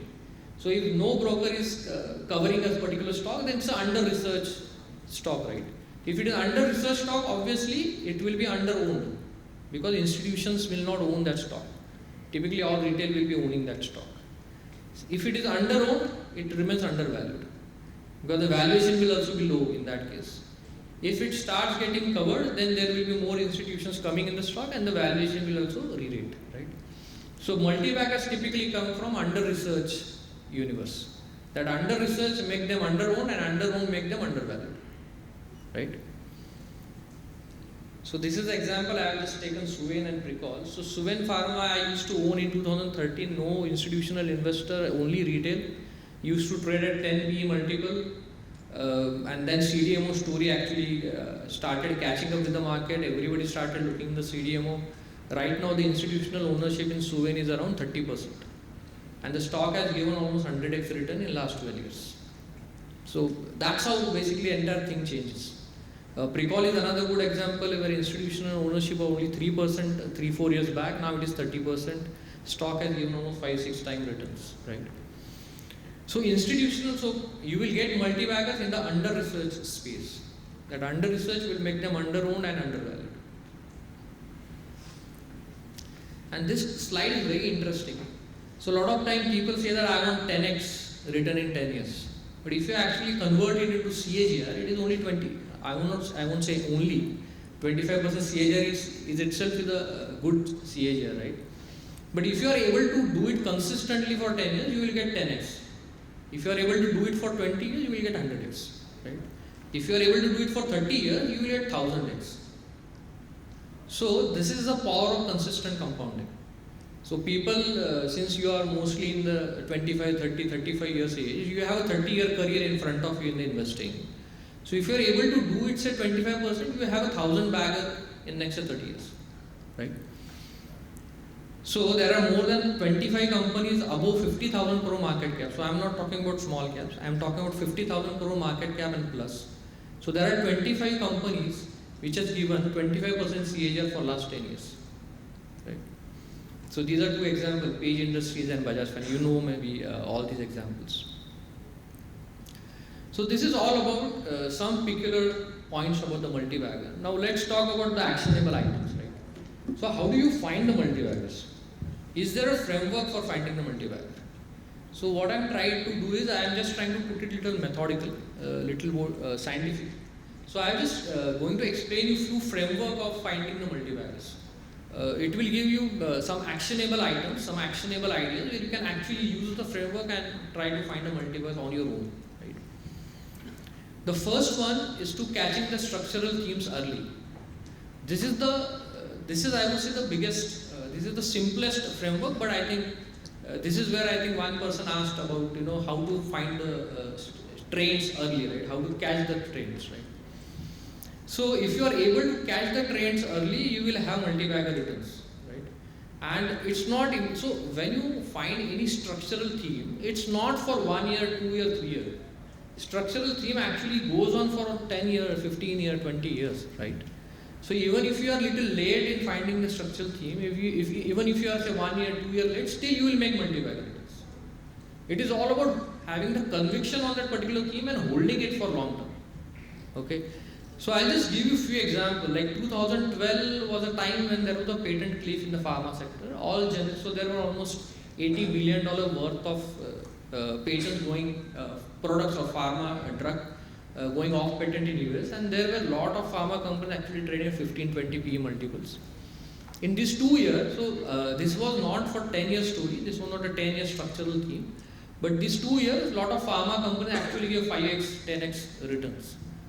Then came 2016 when it was a chemical theme, when China actually imposed a lot of restrictions on the Chinese companies for pollution. So a lot of companies had to shut down to implement those pollution norms. A lot of companies had to shift to Inner Mongolia to cut down on the pollution. And that was the time when Indian companies actually got benefit of that chemical pricing and volume. So both volume and price. And that's where from 2016 to 2021, post-corona even, they actually made obscene returns. They made obscene profit. Almost there were few companies, Alkyl Amines, Balaji Amines, they were like 50x in 6 years, right? So if you are able to catch those themes early, obviously you have a multi-bagger returns. So today, if you ask me what are those structural themes today, so as Devan Bhai also explained, manufacturing is one of the themes. Defense, I would say, is going to be the best decadal structural theme for few years, for next 10 years, 15 years, 20 years. Today our defense budget of India is $80 billion. This defense budget will keep on increasing. The companies which are emerging countries, or the companies which are like smaller countries who are right now buy from US or from Europe, so India actually presents a very good option for them, who have all these defense equipment, defense products at a much lower value. So if you compare any defense product made in India, so helicopters, or so there has been recently an order given by few smaller countries to HL for their Tejas helicopter, right? So India presents a very good opportunity in the defense sector. The domestic opportunity itself is $80 billion, right? And then there is the export opportunity which is still there. So I think defense is going to be the most, I would say, best structural story for next 10 years, 20 years. So one can actually find stocks in the defense sector. Or you can have a basket approach where you will invest in, say, 10 stocks in the defense. So instead of putting money in one stock, you can invest in 10 stocks in the defense sector.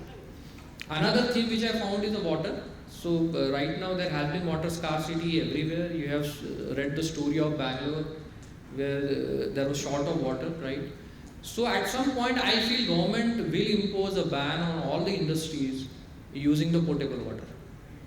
And that's the time when the water theme will be get the big boost, because you need to recycle all the water.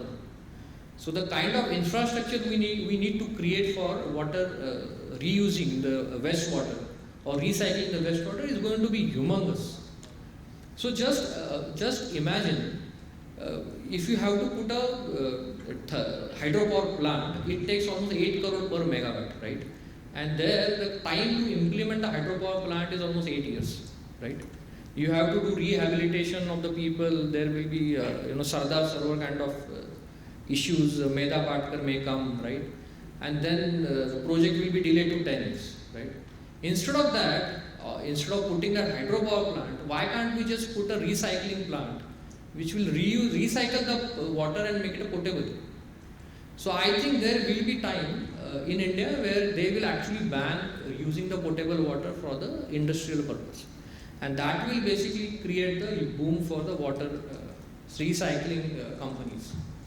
Third one is data center. So data center, I think everybody knows. Data center, the ChatGPT, I think requires the highest amount of data, in fact. So if you are using more and more ChatGPT, more and more data will be required, right? And everything is getting into 3G to 4G, 4G to 5G. Obviously, the data consumption is going to multifold. So data center is going to be a big theme in the future. So you can look for companies which are working towards data center. So there will be companies who are giving batteries to data center. There will be companies who are actually doing infrastructure for data center.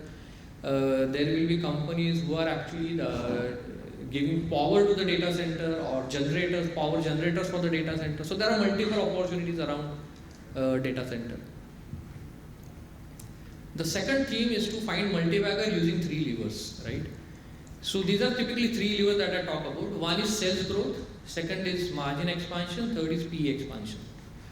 So here, the sales will grow at say 15% per annum, but because of the margin expansion, your EBITDA will grow much faster than the sales. And because of PE expansion, your price will grow multiple times than the EBITDA. So EBITDA growing faster than the sales and price growing faster than the EBITDA. This is basically will happen because of these 3 levers. And I explain you example so that you will understand what I am saying. So I have taken an example of Linde India, right? If you just look at the financials of Linde India 2017-2021, if you see the sales growth has been only 4%, right? But the EBITDA growth has been 67%. So what has happened? It's all about the operating leverage. You all know about operating leverage, right? Fixed cost remaining the same, but your top line going up, right? So that operating leverage caused the EBITDA to move from 67%. And what has happened to your PAT? The PBT actually went up from 16 crore to 700 crores. Now how did that happen? So there has been other income of 350 crore. So there has been something known as a financial leverage. So first there was an operating leverage, which because of that EBITDA actually grown multifold, and then there was a financial leverage. Your interest cost actually gone down 0, right?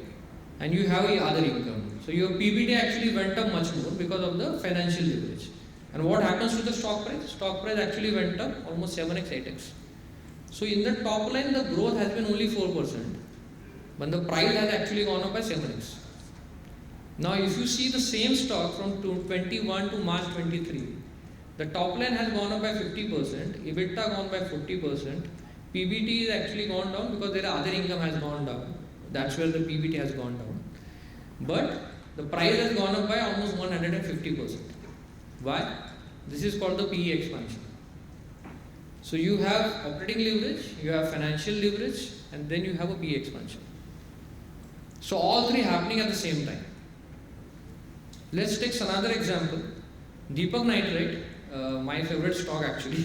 So again, sales has gone up by 4 times from 2017 to 2022, but EBITDA went up 9 times, right? Because of the operating leverage, correct? And your PBT went up by 16 times because of the financial leverage. Again, you have got sales growth, which is 4x, but your PBT was grown by almost 16x. And what about price? Price went up by 32 times. So price actually went up much more than PAT, right? So there has been PE expansion, there has been margin expansion, there has been sales growth.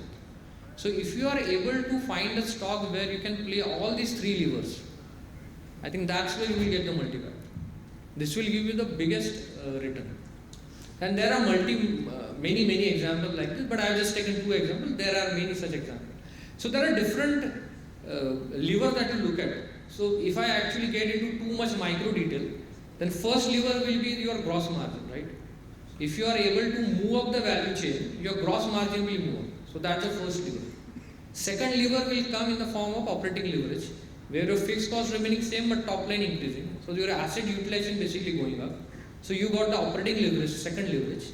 Then you have the financial leverage, where your depreciation remains the same, but your finance cost goes down and your asset utilization went up, right? Then you have a financial leverage, and then fourth is your PE expansion. So you can actually play on 4 levers, not 3 but 4 levers. I think I'm clear what I'm saying, right? If you have a question, you can ask. Third way of finding multibagger is to find the stocks where you have a very big or very large market opportunity, and you have got a very strong, sustainable competitive advantage in that particular industry. So there are 2 examples. One is Hindustan Lever, right? In the case of Hindustan Lever, return on capital was very high from 2001 to 2010. So they used to have almost 70%, 80% return on capital, right? But the stock has not given any return for 10 years. Why? Because there was no growth in the top line. The top line grew only by 4% or 5% in that particular 10 years, right? Second example is the L&T, Larsen and Toubro. So from period from say 2012 to 2018-19, their top line actually went up by almost 15% per year, but their return on capital actually dropped. Because of that, what happened is your P multiple actually shrunk. So once it used to trade at a 50 P multiple, it used to trade at 15 P multiple. So even if the profit went up, the P multiple actually dropped, and that's why the L&T hasn't given any return in that particular period. So what you need is, you need both the things. You need both growth as well as return on capital. Growth comes from large market opportunity. The return on capital comes from your competitive advantage. So you need both. You need large market opportunity and you need sustainable competitive advantage. So I have just taken one example here, which is Azad.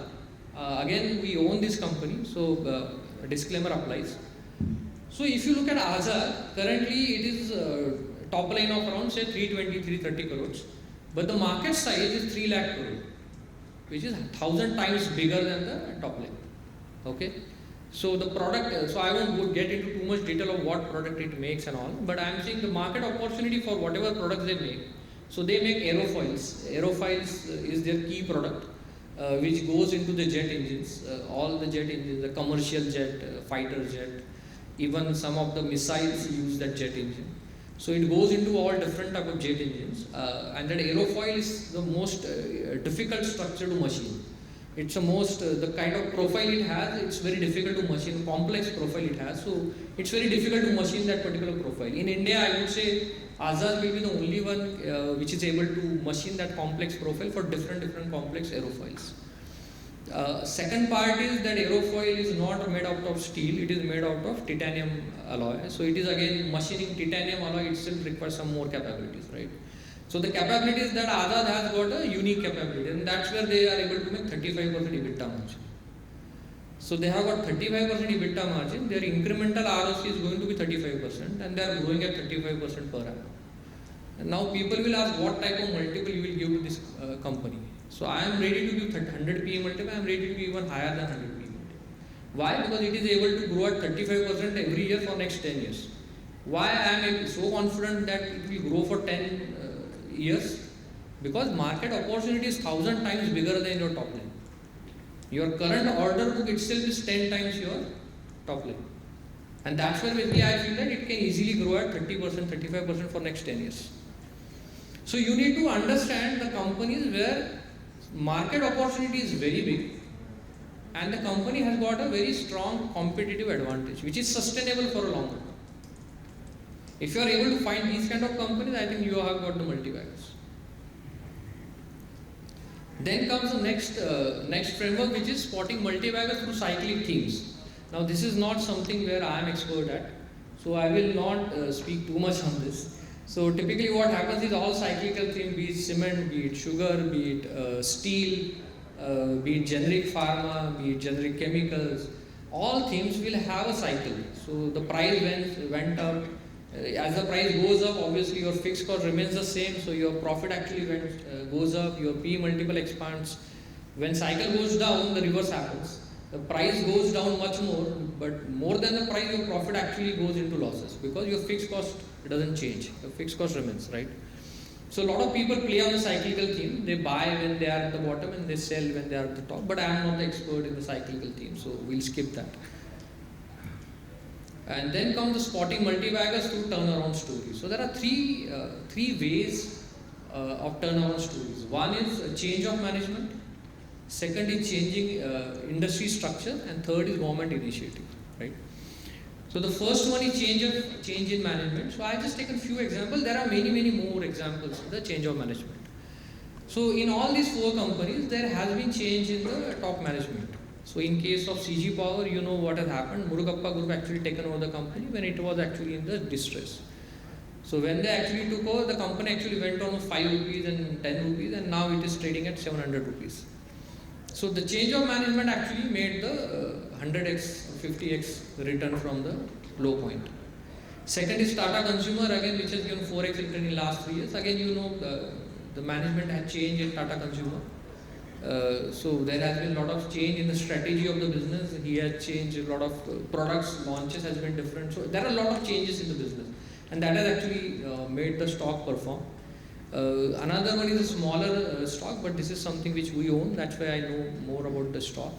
So this is the company which has given 20x return just because of change in management. So they got a new CEO from outside, from SRF. The CEO joined, he changed the capex plans, he changed the product mix. The margin actually went up, the profits went up, and the multiple also went up. So it's been almost 20x after the management change. Next one is Axis CAD, which still we hold.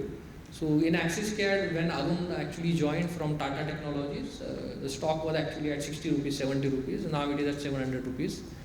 So when he joined, he actually changed a lot of things. So he got new clients, he got new logos, he restructured the business. He took over the defense business. So there has been a lot of changes happened in the business, and the stock did 10x in last 2 years. So, and the best example is the Tata Group. So, as the Chandrasekhar actually took over the Tata Group management, he became the CEO of the Tata Group. All Tata Group companies actually own multi-bagger returns. So it is all about the change in management. So whenever there is change in management, you can actually keep track of change in management. So whenever there is change in management, you can see who is new management and how that can actually perform. Right. Second is change in industry structure. So as Devanbhai explained about the power sector, right? There has been a lot of power reforms. The NPA went down. There has been recoveries from the power sector. There has been no new thermal power plant has come in last 5 years. Because of that, the demand has actually kept on going up in tandem with the GDP growth rate. But your supply was not growing at the same rate, and that's where there has been now the demand is outstripping the supply. That's where the merchant power rates are very high at this point, and that's where all the power plants are actually making obscene profits, right? So the change in industry structure. So REC, you all know what REC returns are like 4x in last 1 year. Sugar sector, again, earlier sugar sector was more cyclical because of the cycle. Sugar prices goes up, then they put farmer used to plant more sugar cane, then price, again there will be supply mismatch, and then price goes down. What government did is they changed the structure by putting the ethanol policy in place. So whenever there is a surplus, you can actually go for producing the ethanol. So that has actually stabilized the cash flows of the companies. And because of that, the P multiple of the sugar companies actually went up from 6.7 to 20.25. Right. Third one is industrial. Obviously, you all know about Atmanirbhar Bharat and PLI incentives. Because of that, I think industrial has done extremely well in last 3 years. So there has been more than 1.5 lakh crore PLI incentives being given to different companies in the next 5 years. To get that particular incentive, there has to be capex of at least 7 to 8 lakh crores in the next 5 years. I think that's where industry will have a bull run, right? So this is the next part is the change of industry structure. And then comes the government initiative. So as you must have seen last 3 years, there has been changes in the PSU bank, the way they used to operate, right? So they appointed new professionals to the board. There has been cleaning of the balance sheet. They were giving more autonomy to the work. So Bank of Maharashtra has been the best example. So this stock has given almost 3x, 4x return. You must all be familiar with Bank of Maharashtra, right? And then there is second is the defense sector. Again, government initiative, more thrust on the indigenization. We already spoken about it. Third one is EMS, which is electronic manufacturing services. So if you heard of Keynes, Dixon, all those companies. So they are basically, as Devanbhai said, Apple is exporting $1 billion phones from India, right? So that's been the EMS, and EMS is going to only grow from here. This EMS itself can be $50 billion opportunity in the next few years. I think that's where, and the government is giving a lot of incentives. So there has been incentive from government where they give 50% subsidy to the company, state government gives 25% subsidy to the company.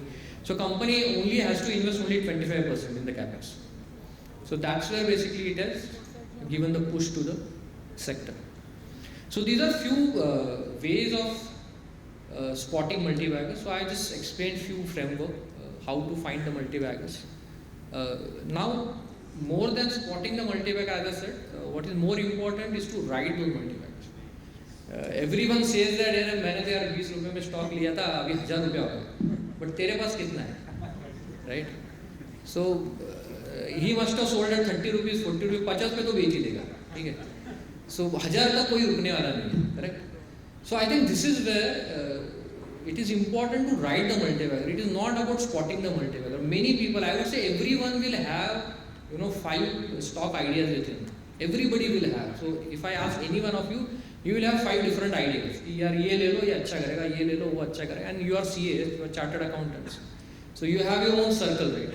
So you will get more ideas than me. But it is not about getting the idea. It is all about having the conviction in that idea to ride it to the end.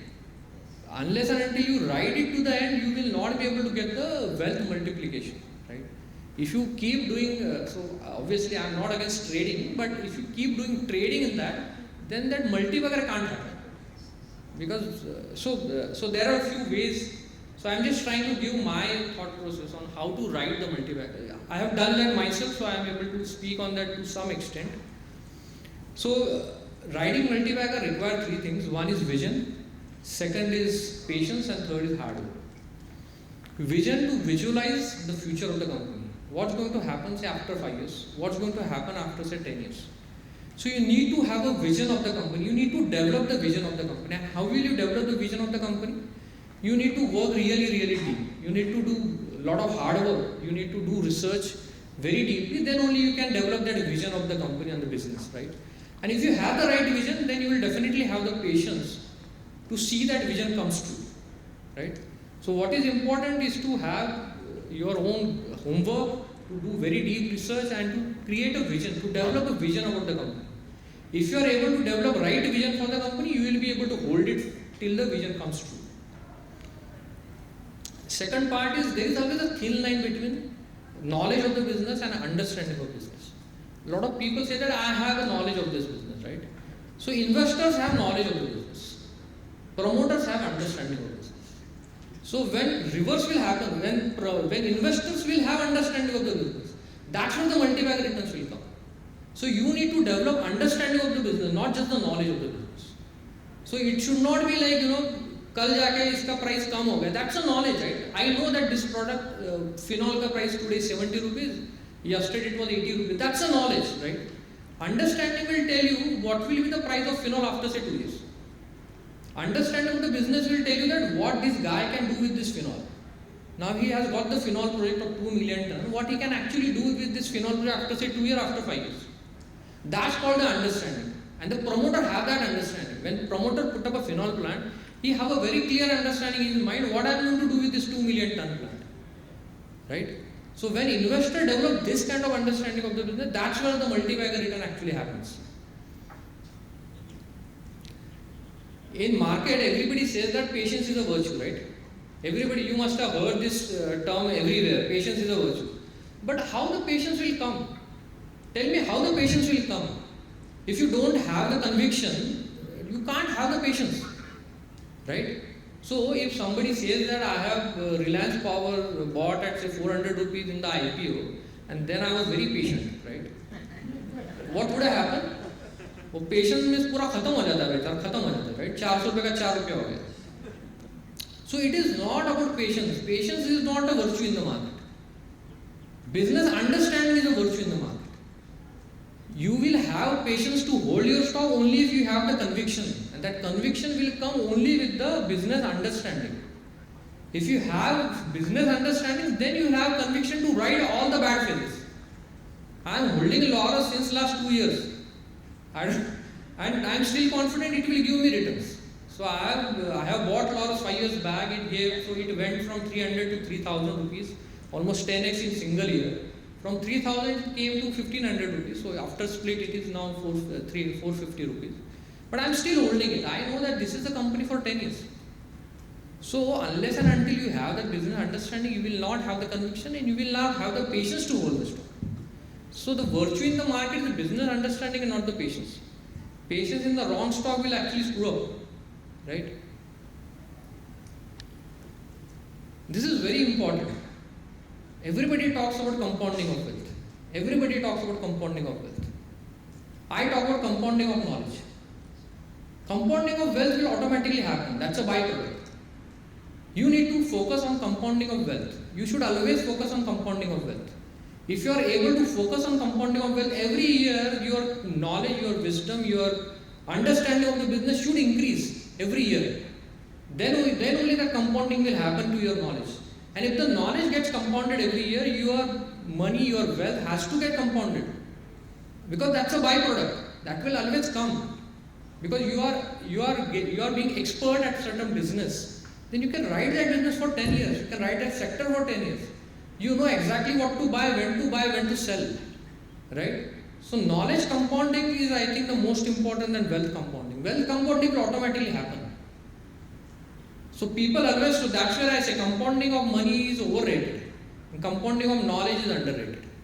So everybody talks of compounding of money, nobody talks of compounding of knowledge. Next comes the anchor to your business. So people, all investors, I am saying, this is a common trait of all investors. They are always anchored to the price. नीचे से ऊपर कितना आया, ऊपर से नीचे कितना आया, so they are always anchored to that price. इसका 52 week high कितना था, अच्छा उधर से 40% डाउन हो गया, so they are always anchored to that high. अभी नीचे 52 week low कितना हो गया, इतना हो गया, उधर से low से कितना ऊपर आया, 40%. I think technical people will know more, but I am saying people are always anchored to that price. 52 week low, 52 week high, what not, I know. So don't get anchored to the price, get anchored to the business. Try understanding where we are in the business cycle. Are we at the low of the business cycle? Are we at the bottom of the business cycle? Or are we at the top of the business cycle? If you are able to understand the business cycle and if you are more anchored towards the business, I think your decisions will be perfect. So always try to anchor to the business and not the price. And the last one is face the correction with a conviction. So जब भी correction आता है public पहले भाग जाता है. Okay, they will get panic and they will sell because they don't understand the business. उनको लगता है बस ऊपर से नीचे आधा हो गया, business खत्म हो गया. They will just sell. Most difficult part. So I always say that face the correction with a conviction. You need to have your own conviction. If you have your conviction right, you will be able to write all the corrections. And that's how the multi-bagger will be created. Multi-bagger will never have a straight line journey. There will be a lot of corrections in between. You have to digest all those corrections. And to digest all those corrections, you need to have a very strong conviction. You need to understand the business, why that correction has come, what's going to happen after this. You need to understand that very clear in your mind what's going to happen after this. So face the correction with the conviction. If you can do this, then only multi-bagger will be happen in your portfolio. So I am saying if you are able to do 50x in 10 years, I think that's what you should be looking at. And the last one, this is I think the most important, this is again a common trait for all investors. Whenever they see there is a law, जब भी पैसा निकालना है, तो जो green में दिखेगा उसको पहले बेचेंगे, जो रेड में उसको नहीं बेचेंगे, क्योंकि जहाँ पे प्रॉफिट है उसी को बुक करना है, लॉस बुक नहीं करना है. पोर्टफोलियो खोलेंगे, 20 स्टॉक दिखेगा, जो रेड में दिखेगा उसको नहीं करना है कुछ, जो ग्रीन में दिख रहा है ब्रोकर को बोलेंगे वो ग्रीन में दिख रहा है उसको निकाल कर बेचो, क्योंकि पैसा चाहिए ना. तो पहले क्या होगा, प्रॉफिट बुक होगा, लॉस बुक नहीं होगा. You should actually do reverse. अगर आप प्रॉफिट बुक करते रहोगे, मल्टीबायर कैसे बनेगा? मल्टीबायर नहीं बनने आ रहा, बिकॉज डबल होगा बेच दोगे, डबल पे नहीं बेचोगे, ट्रिपल पे तो बेच ही दोगे, 50x कैसे होगा? So you need to understand what to keep in the portfolio and what to sell. If you keep selling, if you keep doing profit booking, then ultimately your portfolio will nothing be the garbage. So it will have all garbage in your portfolio. You will not have any quality stock in the portfolio, or quality stock you will sell early, and you will only hold garbage in the portfolio. So I think this is also what you need to understand.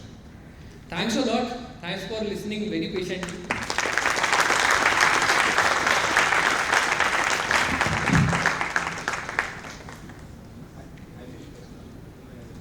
Any questions?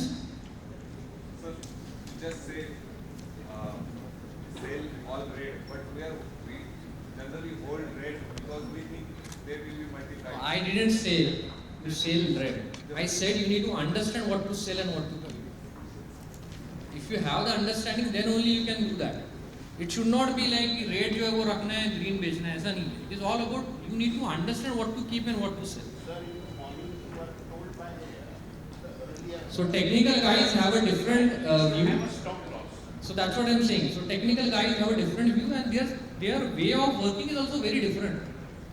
Our fundamental guys are very different. We look for 50x and 100x here. वो हर दिन 2% 5% कमाते हैं, हम साल में 10% कमाते हैं. Yeah, you need to first understand if you are a trader or investor. If you are a trader, then your thought process will be like trader. If you are an investor, you can't mix the two things. Sir, just example of HDFC Bank. Okay, before merger with HDFC and HDFC Bank, the market cap of both the companies. If we go on adding up both the market caps. So basically, you are saying that HDFC Bank hasn't given any return even after the price to book is actually dropped. Exactly. P multiple actually dropped. Exactly. Right. This is actually what I said, right? The growth of the ROE. So can you say that the ROE of the company, ROE of the bank has actually dropped after the merger. The growth of the company will be dropped. So earlier, HDFC Bank used to grow AUM at around 25%. ROE of the HDFC Bank was 22%. It has dropped from 20% growth to 17-18% growth, and now it has dropped to 12% growth, right? The ROE was 22%, it has dropped to 17%, now it is 15%. So, is it now necessary again to restudy the bank and its potential? You can do that, but I am not in that favor. Okay.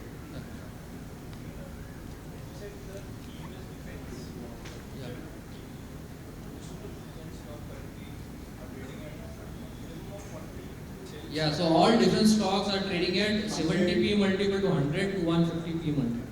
Now there is always a way to look at the valuation. So I will give you my perspective of the valuation.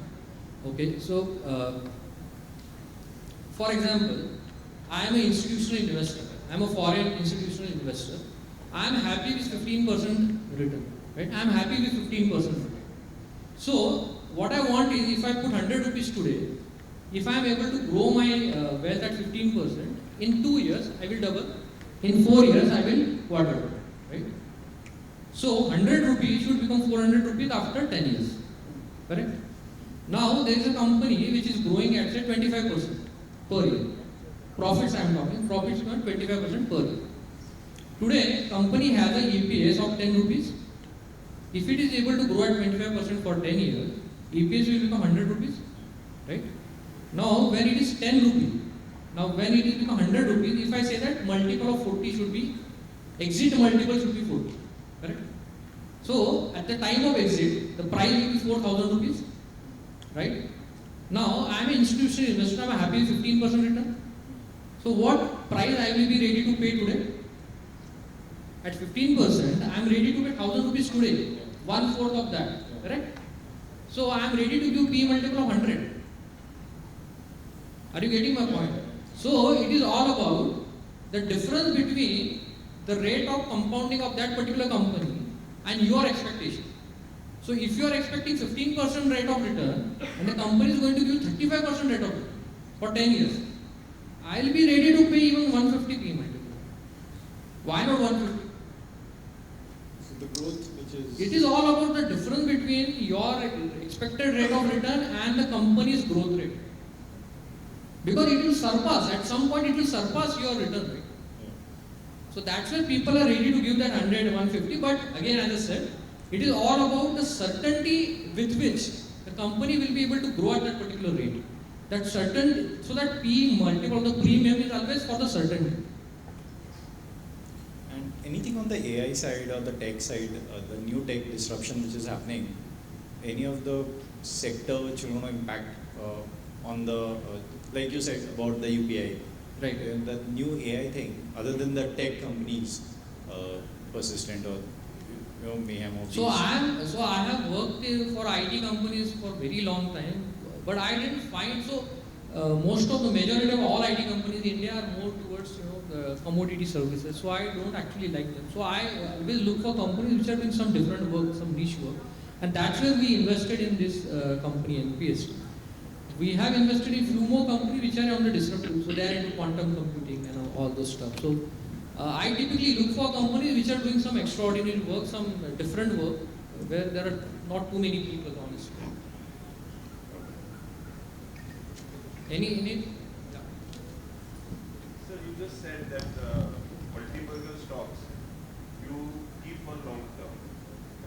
So my point of view is, why should we take an opportunity in the correction? If my client is a client. So if you are smart enough to understand when it is going to correct, then I think you will make much more return than even me. Yeah, that was the thing. So, but that's very difficult. Sir, we can do one thing. So my one client has kept 200 shares of Linde India. We invested that at 2,300, right? And one client, I told him to keep 100 shares like that only, and 100 shares you do trading. I mean, if he's smart enough, if he's that smart, then obviously I don't have any answer. Doing with 100 shares and doing with 1 lakh shares is always different. When we take position, we don't take. The client is keeping fixed 100 shares. Yeah, that's what I'm saying. So when we take position, we don't take position that small, which we can trade up and down, right? Our position will create impact of 15-20% when we sell and when we buy. So I think that correction benefit will not come to us. It's just an example. Yeah, for individual it's good. Yeah. again it's very difficult honestly. इनको आप पूछ लो कितना ये difficult है to have that market timing. It's very difficult to time the market. So I always keep saying, a lot of people ask me, if you just look at the data from 2008, okay, 2008 was the first peak of the market when there was a euphoria, right? Complete euphoria. And then there was a huge correction after 2008. I don't know how many people of you know that, but there was a massive correction after. Terrible correction. Now you just compare the 2008 peak. So I have done a study from 2008 peak to 2018. So 18 was another peak. Okay. Again there was a euphoria. So if you actually take 2008 and 2018 peak, right, there are more than 100 stocks which actually give 50x return. Peak to peak I am saying, no market time. You don't need to time the market. You just need to pick the right stock and sit. I am talking peak to peak. I am not talking from correction point to top. I am talking peak to peak. More than 100 stocks gave 50x. So it is all about finding the right stock and just holding it.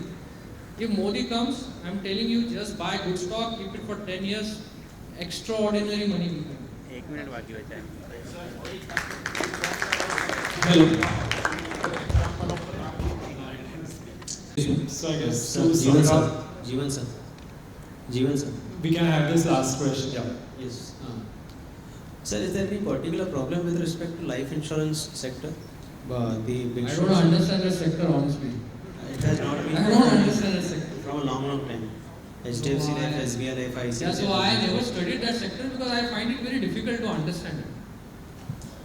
Okay, sir. Thank you. Okay. So riding multibaggers, I guess there is a very thin line difference between knowledge of business and understanding of business. And promoters have good understanding, whereas investors have good knowledge. So when investor develops understanding, then I guess returns will be multifold, and definitely sir has guided us well on that. So thank you so much, sir, for giving us your valuable time. I request our Vice Chairperson, C. Sachin Midyar, sir, to present them a vote of thanks.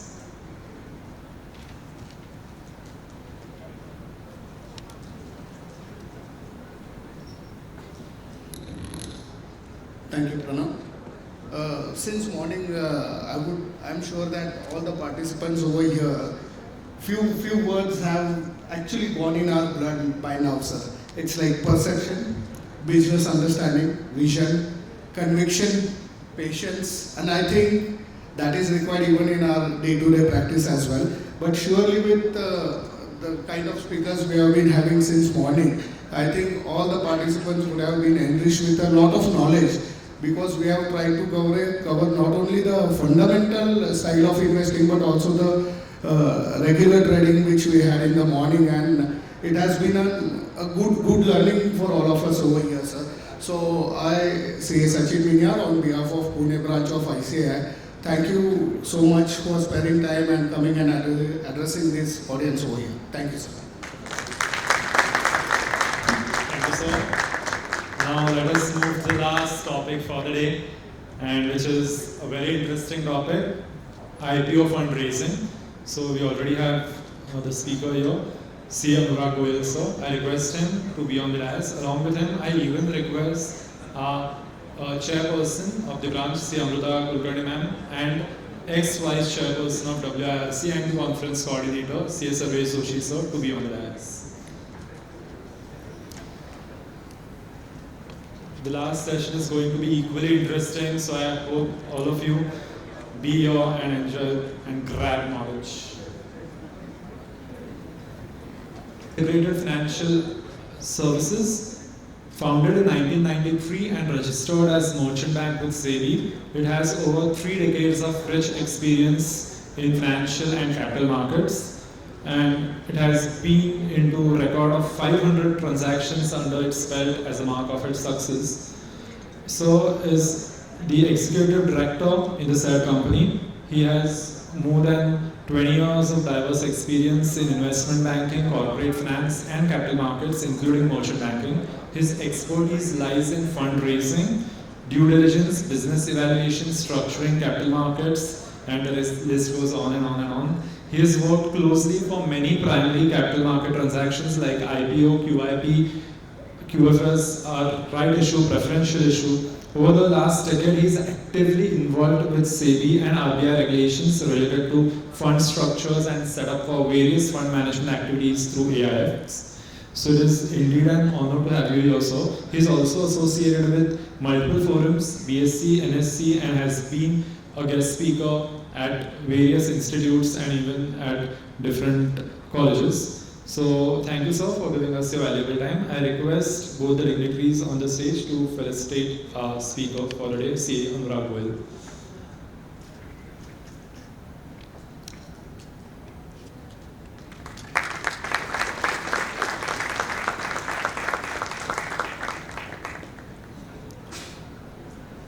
Over to you, sir.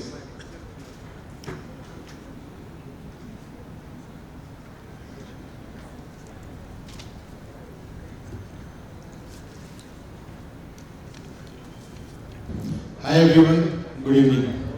I know you have been there since morning and heard about so many things about the market and especially on the secondary market listed equities. So now I will talk about the companies to raise, how to raise money through IPO. So that next session, whenever you have the next session, they will include your company also in their discussion. Whether it's a multi-bagger or non-performing, that market will decide. So I know that everybody is very in a hurry to join their family or friends on the weekend, and I came from Mumbai and it's a long weekend there, being Monday election day. So just try to quickly finish the presentation and then we'll have a more Q&A, question and answer session. So this is the statutory disclaimer. So in last 3 years, if you'll see in the main board, the amount raised through the IPO on the main board listing is varied from 1 lakh crore to 60,000 crore. And the interesting part in FY22, we have seen that the size of the fundraiser was higher because we have seen the larger issues like LIC, Zomato, Paytm and all of them. And after that, we have not seen much of the new age companies with a bigger size. Maybe going forward, we may see. And the number of IPOs has dipped in 23, but then again picked up very well. The interesting part here is that the size, average size of the issue has been reduced quite drastically. Mainly because a lot of medium size, I will not say SMEs, but a lot of medium companies are coming to market and investors are liking it. And it also shows the listing performance, which you can say the investor expect on the listing. So in last year it was 26, 6 and 23 plus. If you take the average of 3 years, so it's about 18% that investor expect in the listing. So this is the market cap data that we have prepared.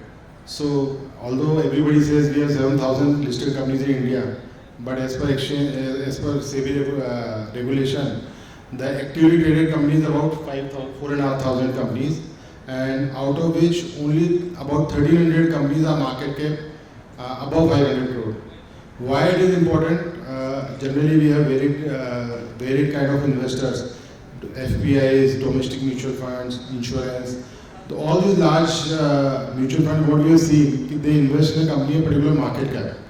So some may have the market cap of restriction of 1,000 crores, some have 2,000, some have 3,000. FPIs have about $1 billion.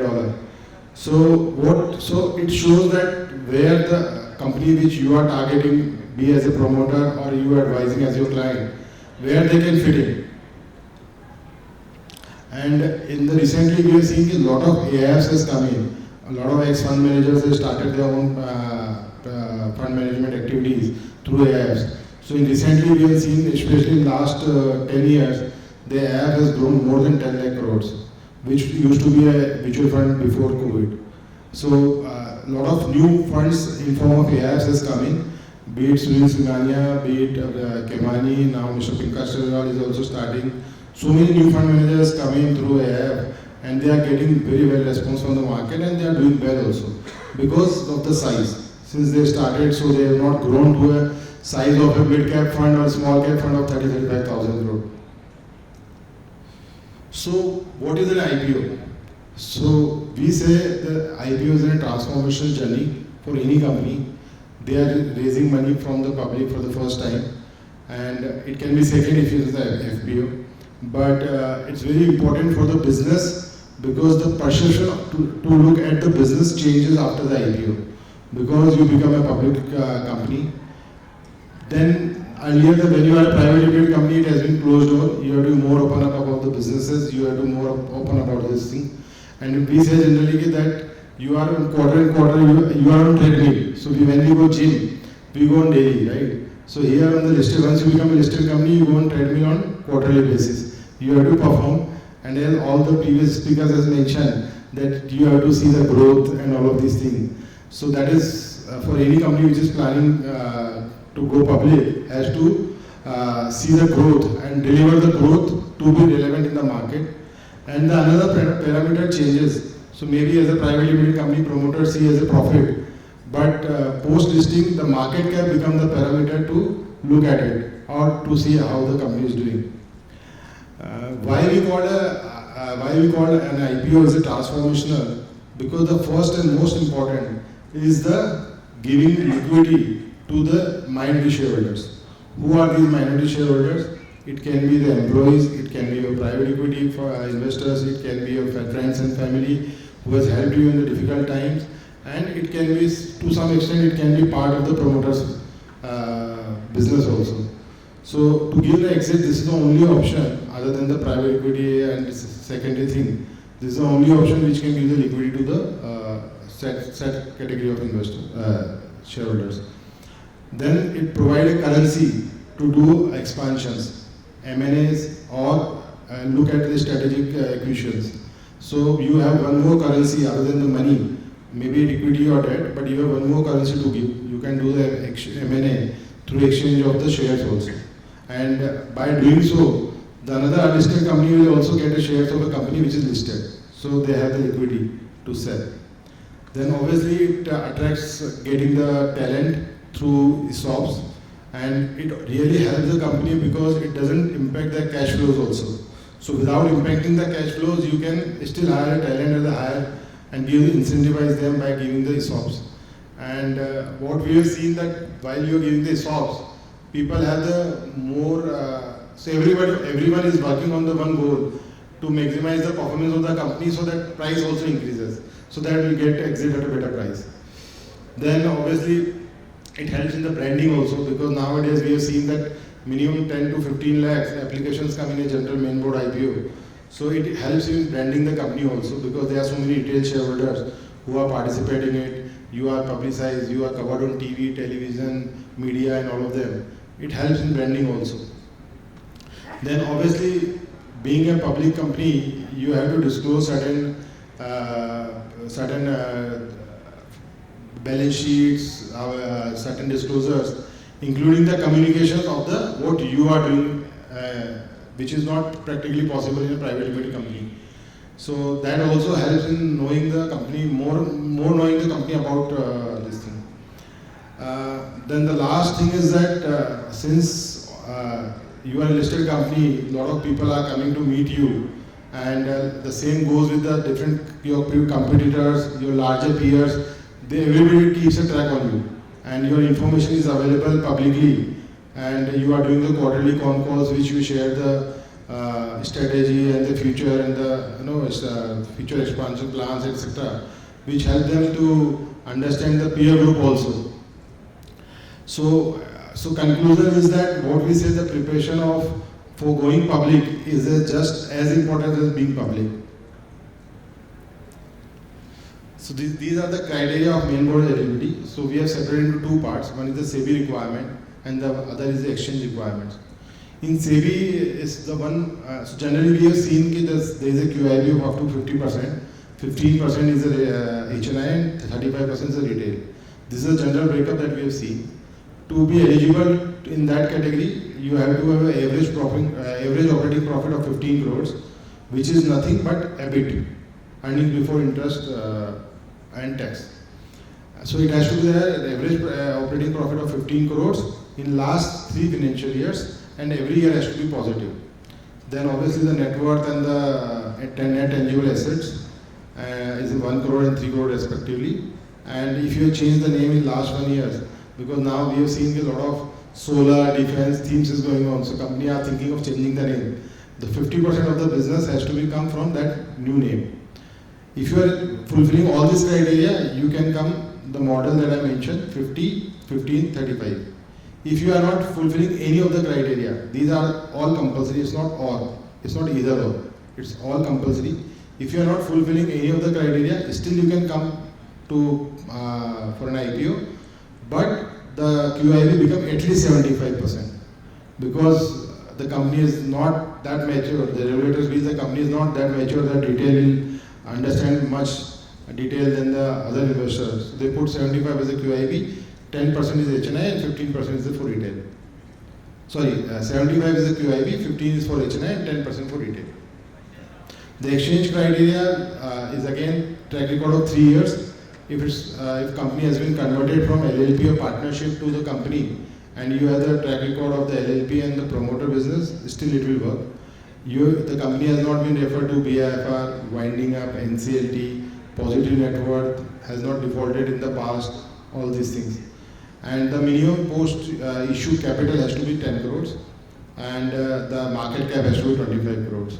So on the paid-up capital side, you have seen the SMEs, right? So the criteria is that if you are post-issue paid-up capital below 25, you can come on SME as well as main board.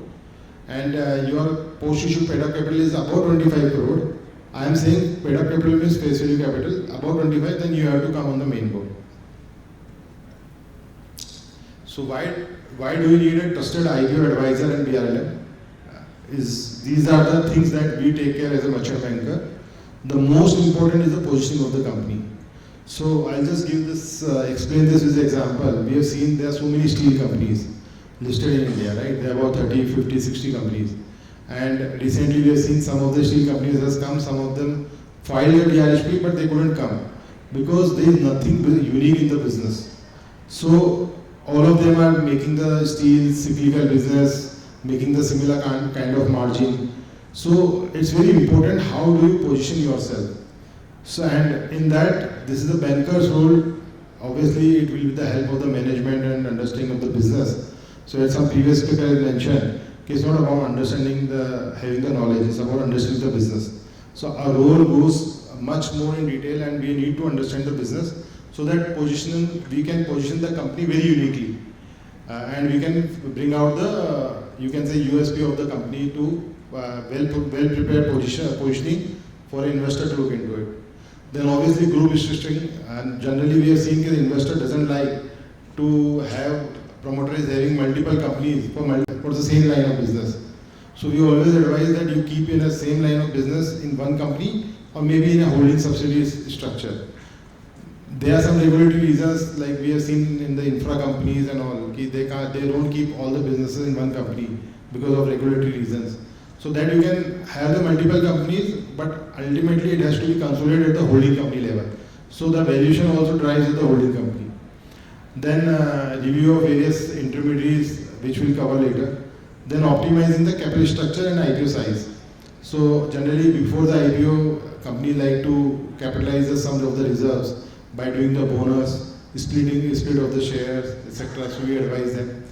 Then related party transactions. So we as a chartered accountant, we know that how it is important. And obviously when you are running a company as a private limited, you can have, obviously there is a MCA, but still people do a lot of related party transactions.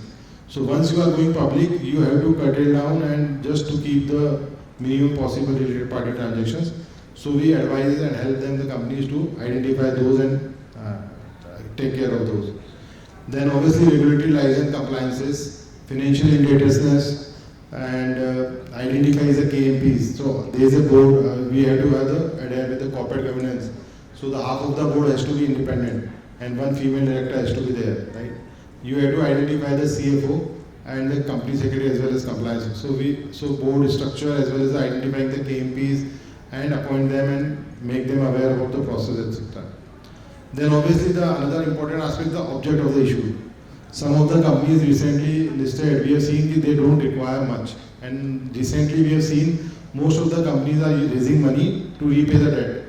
Because this is the most easiest way of having an object of the issue, because there is hardly any disclosure which goes into repaying the debt. Compared to if you are doing an expansion, you need to have the project report, third party, independent verified project report, and you have to bring on your own contribution and so on and so forth. So we have seen that generally people are keeping it simple and repaying the debt and keeping it object very simple. And then obviously promoter history, background, legal litigations, all these things we have to take care. And the another important aspect is the post-market support. So when we say post-market support, so obviously regulatory wise we cannot cover the stock for 6 months post-listing, but we can reach out to the investors, because during the IPO roadshows we meet more than 100 of institutional investors, right? So they are also available. Maybe they won't come in the IPO, but they are tracking. So post IPO also they would like to meet the management, understand what you told us during the IPO, whether you are on the track, and then if you are doing any M&A activities, we can help you in advising those. If you are looking for making any stock plans, anything else similar to this, we can advise them. So listing, any IPO listing process, so we are segregated into 3 parts. One is the preparation part. So generally, as I mentioned, what all need to be collected and done before you start preparing the prospectus come under the IPO preparation. One more important aspect which I didn't cover in the earlier slide is on the restatement of financials. So the auditor has to be peer reviewed, and last 3 financial years financial has to be restated and signed by the peer review auditor. So all this preparation takes time, so that covers the first phase. Second phase comes, you start preparing the DRHP, file it to the regulator. So in main board IPO you have to file with the SEBI as well as exchanges. Then get the approvals, prepare the business plan, roadshow presentations, models, questionnaire FAQs, questionnaire, and all these things. And third is obviously the marketing and pricing, and then the final listing on the exchange. So this is the roadmap that as a management has to decide before you are going for a preparation of the IPO.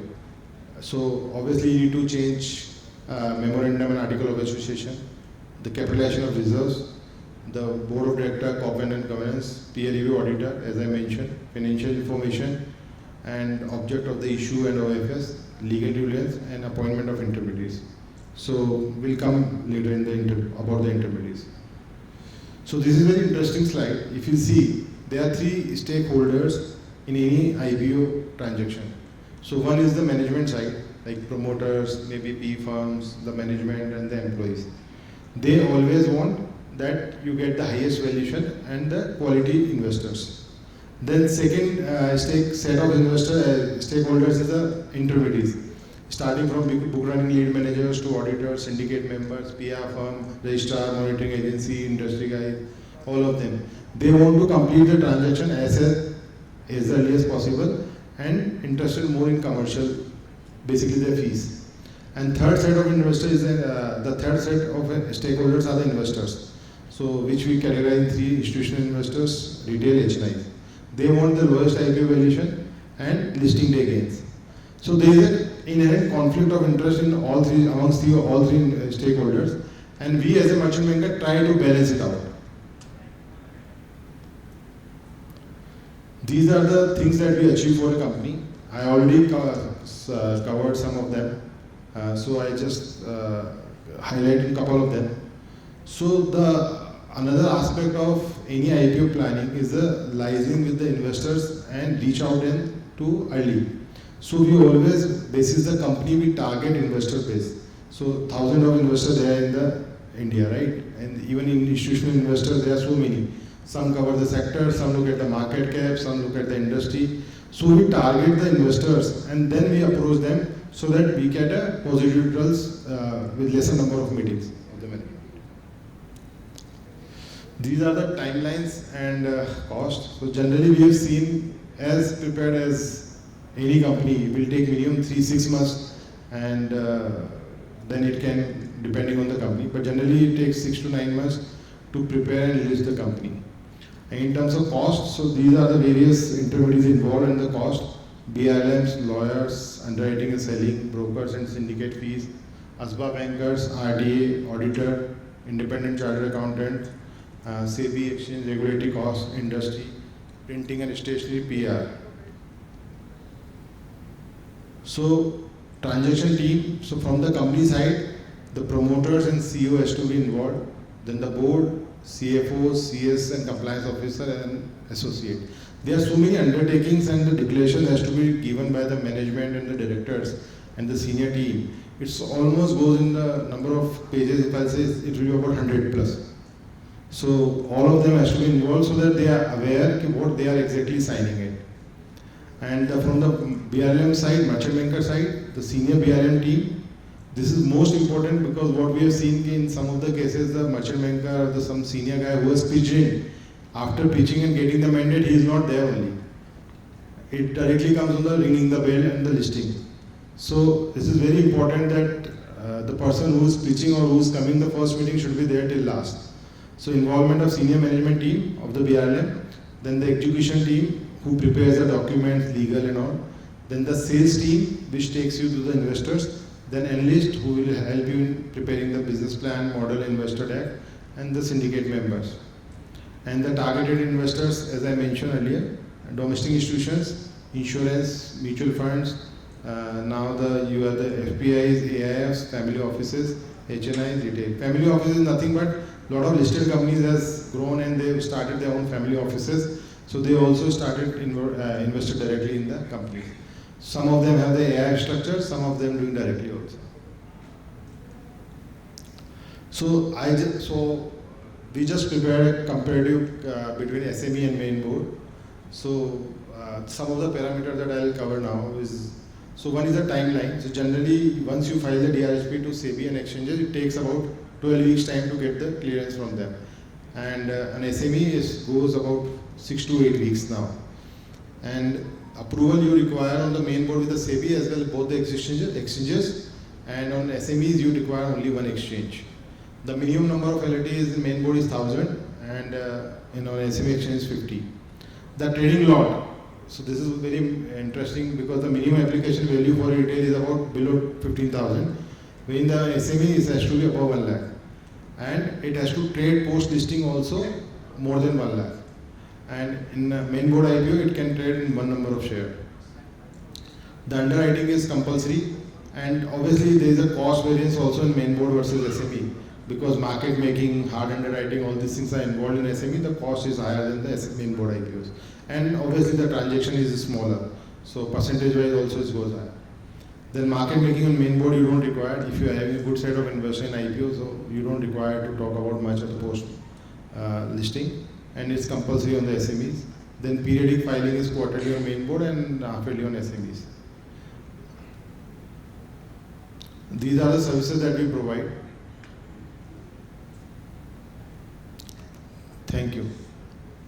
If you have any questions and answers, I am happy to answer.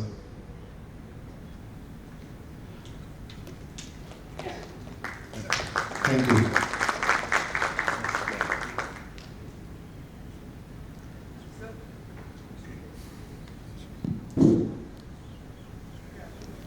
So there are basic two questions. Sure. One is related to the cost. Can you just derive the cost, percentage of cost to the what will be the approx cost? So this is the only question which I don't want to answer, and especially on the forum like this. But see, it's more. It's depend on the issue size. So typically there are a lot of fixed cost which doesn't vary much of the size, right? So generally we have seen, and you can see any of the DRL prospectus. There we have to see post IPO listing. We put a prospectus, right? You can see the cost of any transactions. But generally in a 500 crore IPO, it varies from 7-8% on main board. Okay. And the other one is for the retail investors. How to get a sure shot allotment in the IPO? Is there anything guidance on that? But for that I charge fees. Sorry. Upfront. No. So on allocation side, it's not practically possible. And if anybody has a misconception that there is any role of anyone in this world So it's not possible. So basically, exchanges does the allocation, even not the merchant banker, not the registrar. We just prepare the data, give it to the exchange, basis the varied applications, and exchanges decide the basis of allotment depending on the number of issues subscribed as well as the applications. So there is no role of anyone other than the exchanges, and they also do electronically. So it's not that they are doing manually, and it is not possible to process 20-30 lakhs of application manually, right? And do the, so it's a basically oversubscribed heavily. So it's a no lottery. So yeah, there is no way of getting any allotment or this. The only way to come into the pre-IPO. Yeah. Sir, if there is any opportunity. जब IPO issue होता है तो price decide होती है. Yes. In case of Paytm, one communication. Yeah. 2,100 rupees is price at the time of IPO. But still they 325. How they have decided the price of 2,100, sir? So it's a very good question, but you are asking a wrong person. You have attended all the speakers who has come since morning, you should ask this. So I'll just tell you. So this is a slide that I wanted to explain so you can understand from this. So PE investors are there, they wanted highest valuation. We as an investor, we wanted lowest valuation. Right? So generally in any IPO, the price has been discovered by the institutional investors because where the roadshow starts. So we meet the domestic as well as foreign institutional investors. And so they decide the price at which they are interested to put in money. And nowadays, if you see, there is a price band, and all these issues are called book running issues, right? So we are building a book. So it's a book build issue, right? So we are building a book where investors are showing at what price and for how much quantity they are interested. And that is how book has been built and decided the cutoff price. So, so what you ask, so one is, as you mentioned, that the timing of the listing of the company, right? So at the time of listing, it was not 350, sir. It was almost 10% down, but that is in the case of the LIC also, right? But after listing, it's all depend on how the company is performing, how the sector is doing, and how the growth is coming in the company. Where we have very limited role as a merchant banker. I hope I am able to answer your question. Thank you.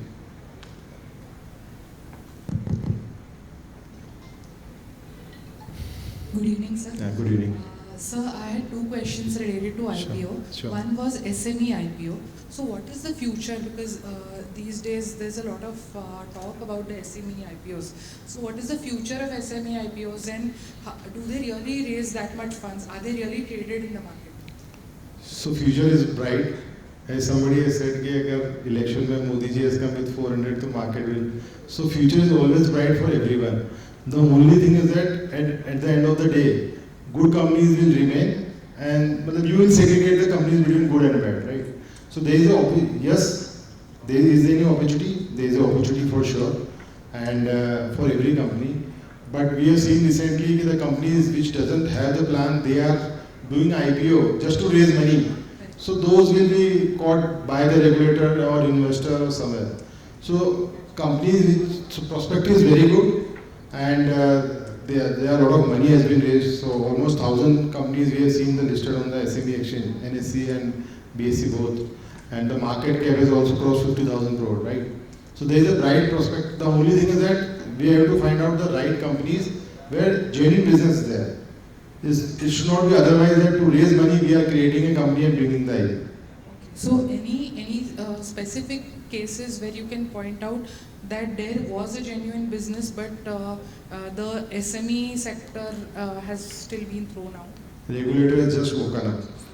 So we see a lot of these things. And as you mentioned, see, so in the biggest difference that BSC has a, so that is one of the reasons that we are not doing the SME IPOs.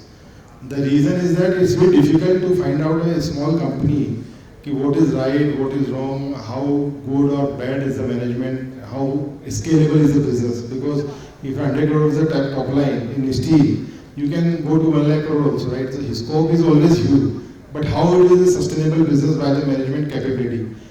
So there is a difference on the SME and main board. Main board you will see more mature companies, You have a track record of 10-15 years with a minimum profit of let's say 10-15-20 crores, so you can rely on them. Even in the new age companies like Paytm, Zomato, all of these things, logistic company, we have seen, although the track record was limited of 5-10 years, but there was institutional investors who backed them for 5-10 years, and it has been run professionally. So there is a track record of something to talk about, right?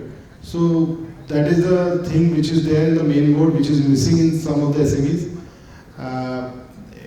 In terms of opportunity, so there is a lot of opportunity on the manufacturing side. So and especially, and you don't find much SMEs which is not into manufacturing, or so there will be hardly any companies which may think they can come on public if they are in trading or something like. Okay, so thank you for this. Second question which I had was that one of my clients is going for the SME IPO, that's why I'm asking this specific question. So who's the BRM? we'll talk about after this session. Sure. So I just had a very basic question. The money that comes in, is there any escrow? Is it parked into an escrow? So there is a concept of monitoring agency.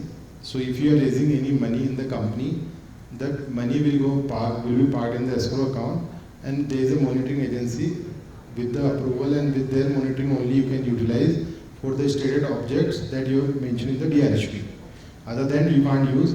If you are using it without the knowledge of monitoring, so monitoring agency will report to SEBI and it will come in the thing. So it is not practically possible. SEBI does not govern So yeah, so any SME IPOs is not required to go SEBI. Only exchange gives the approval. In the main board, you have to go through the SEBI, and SEBI takes about 3 months time just to give the approval, because they go into the rigorous process. And obviously, in terms of, I will not say the SME doesn't disclose, but in terms of disclosures, if you read any prospectus of the main board and SME, you will find the difference, because the difference is the regulator. Yeah. Thank you. Welcome. Thanks everyone for hearing patiently. Thank you.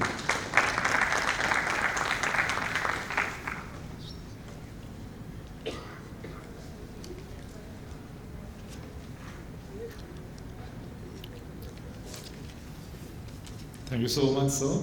The first day, I hope all of you are flooded with a lot of knowledge, because the topics were equally interesting. All the speakers have equally taken a lot of efforts and have delivered, I guess, an amazing session. So it was a fantabulous experience for each one of us in the room right now. And definitely kudos goes to the entire Pune branch team, along with the Central Council members and the efforts who have helped us in organizing a wonderful conference. And the first day itself is a success. Now I request our chairperson of Pune branch, C. Amruta Kulkarni ma'am, to present a vote of thanks.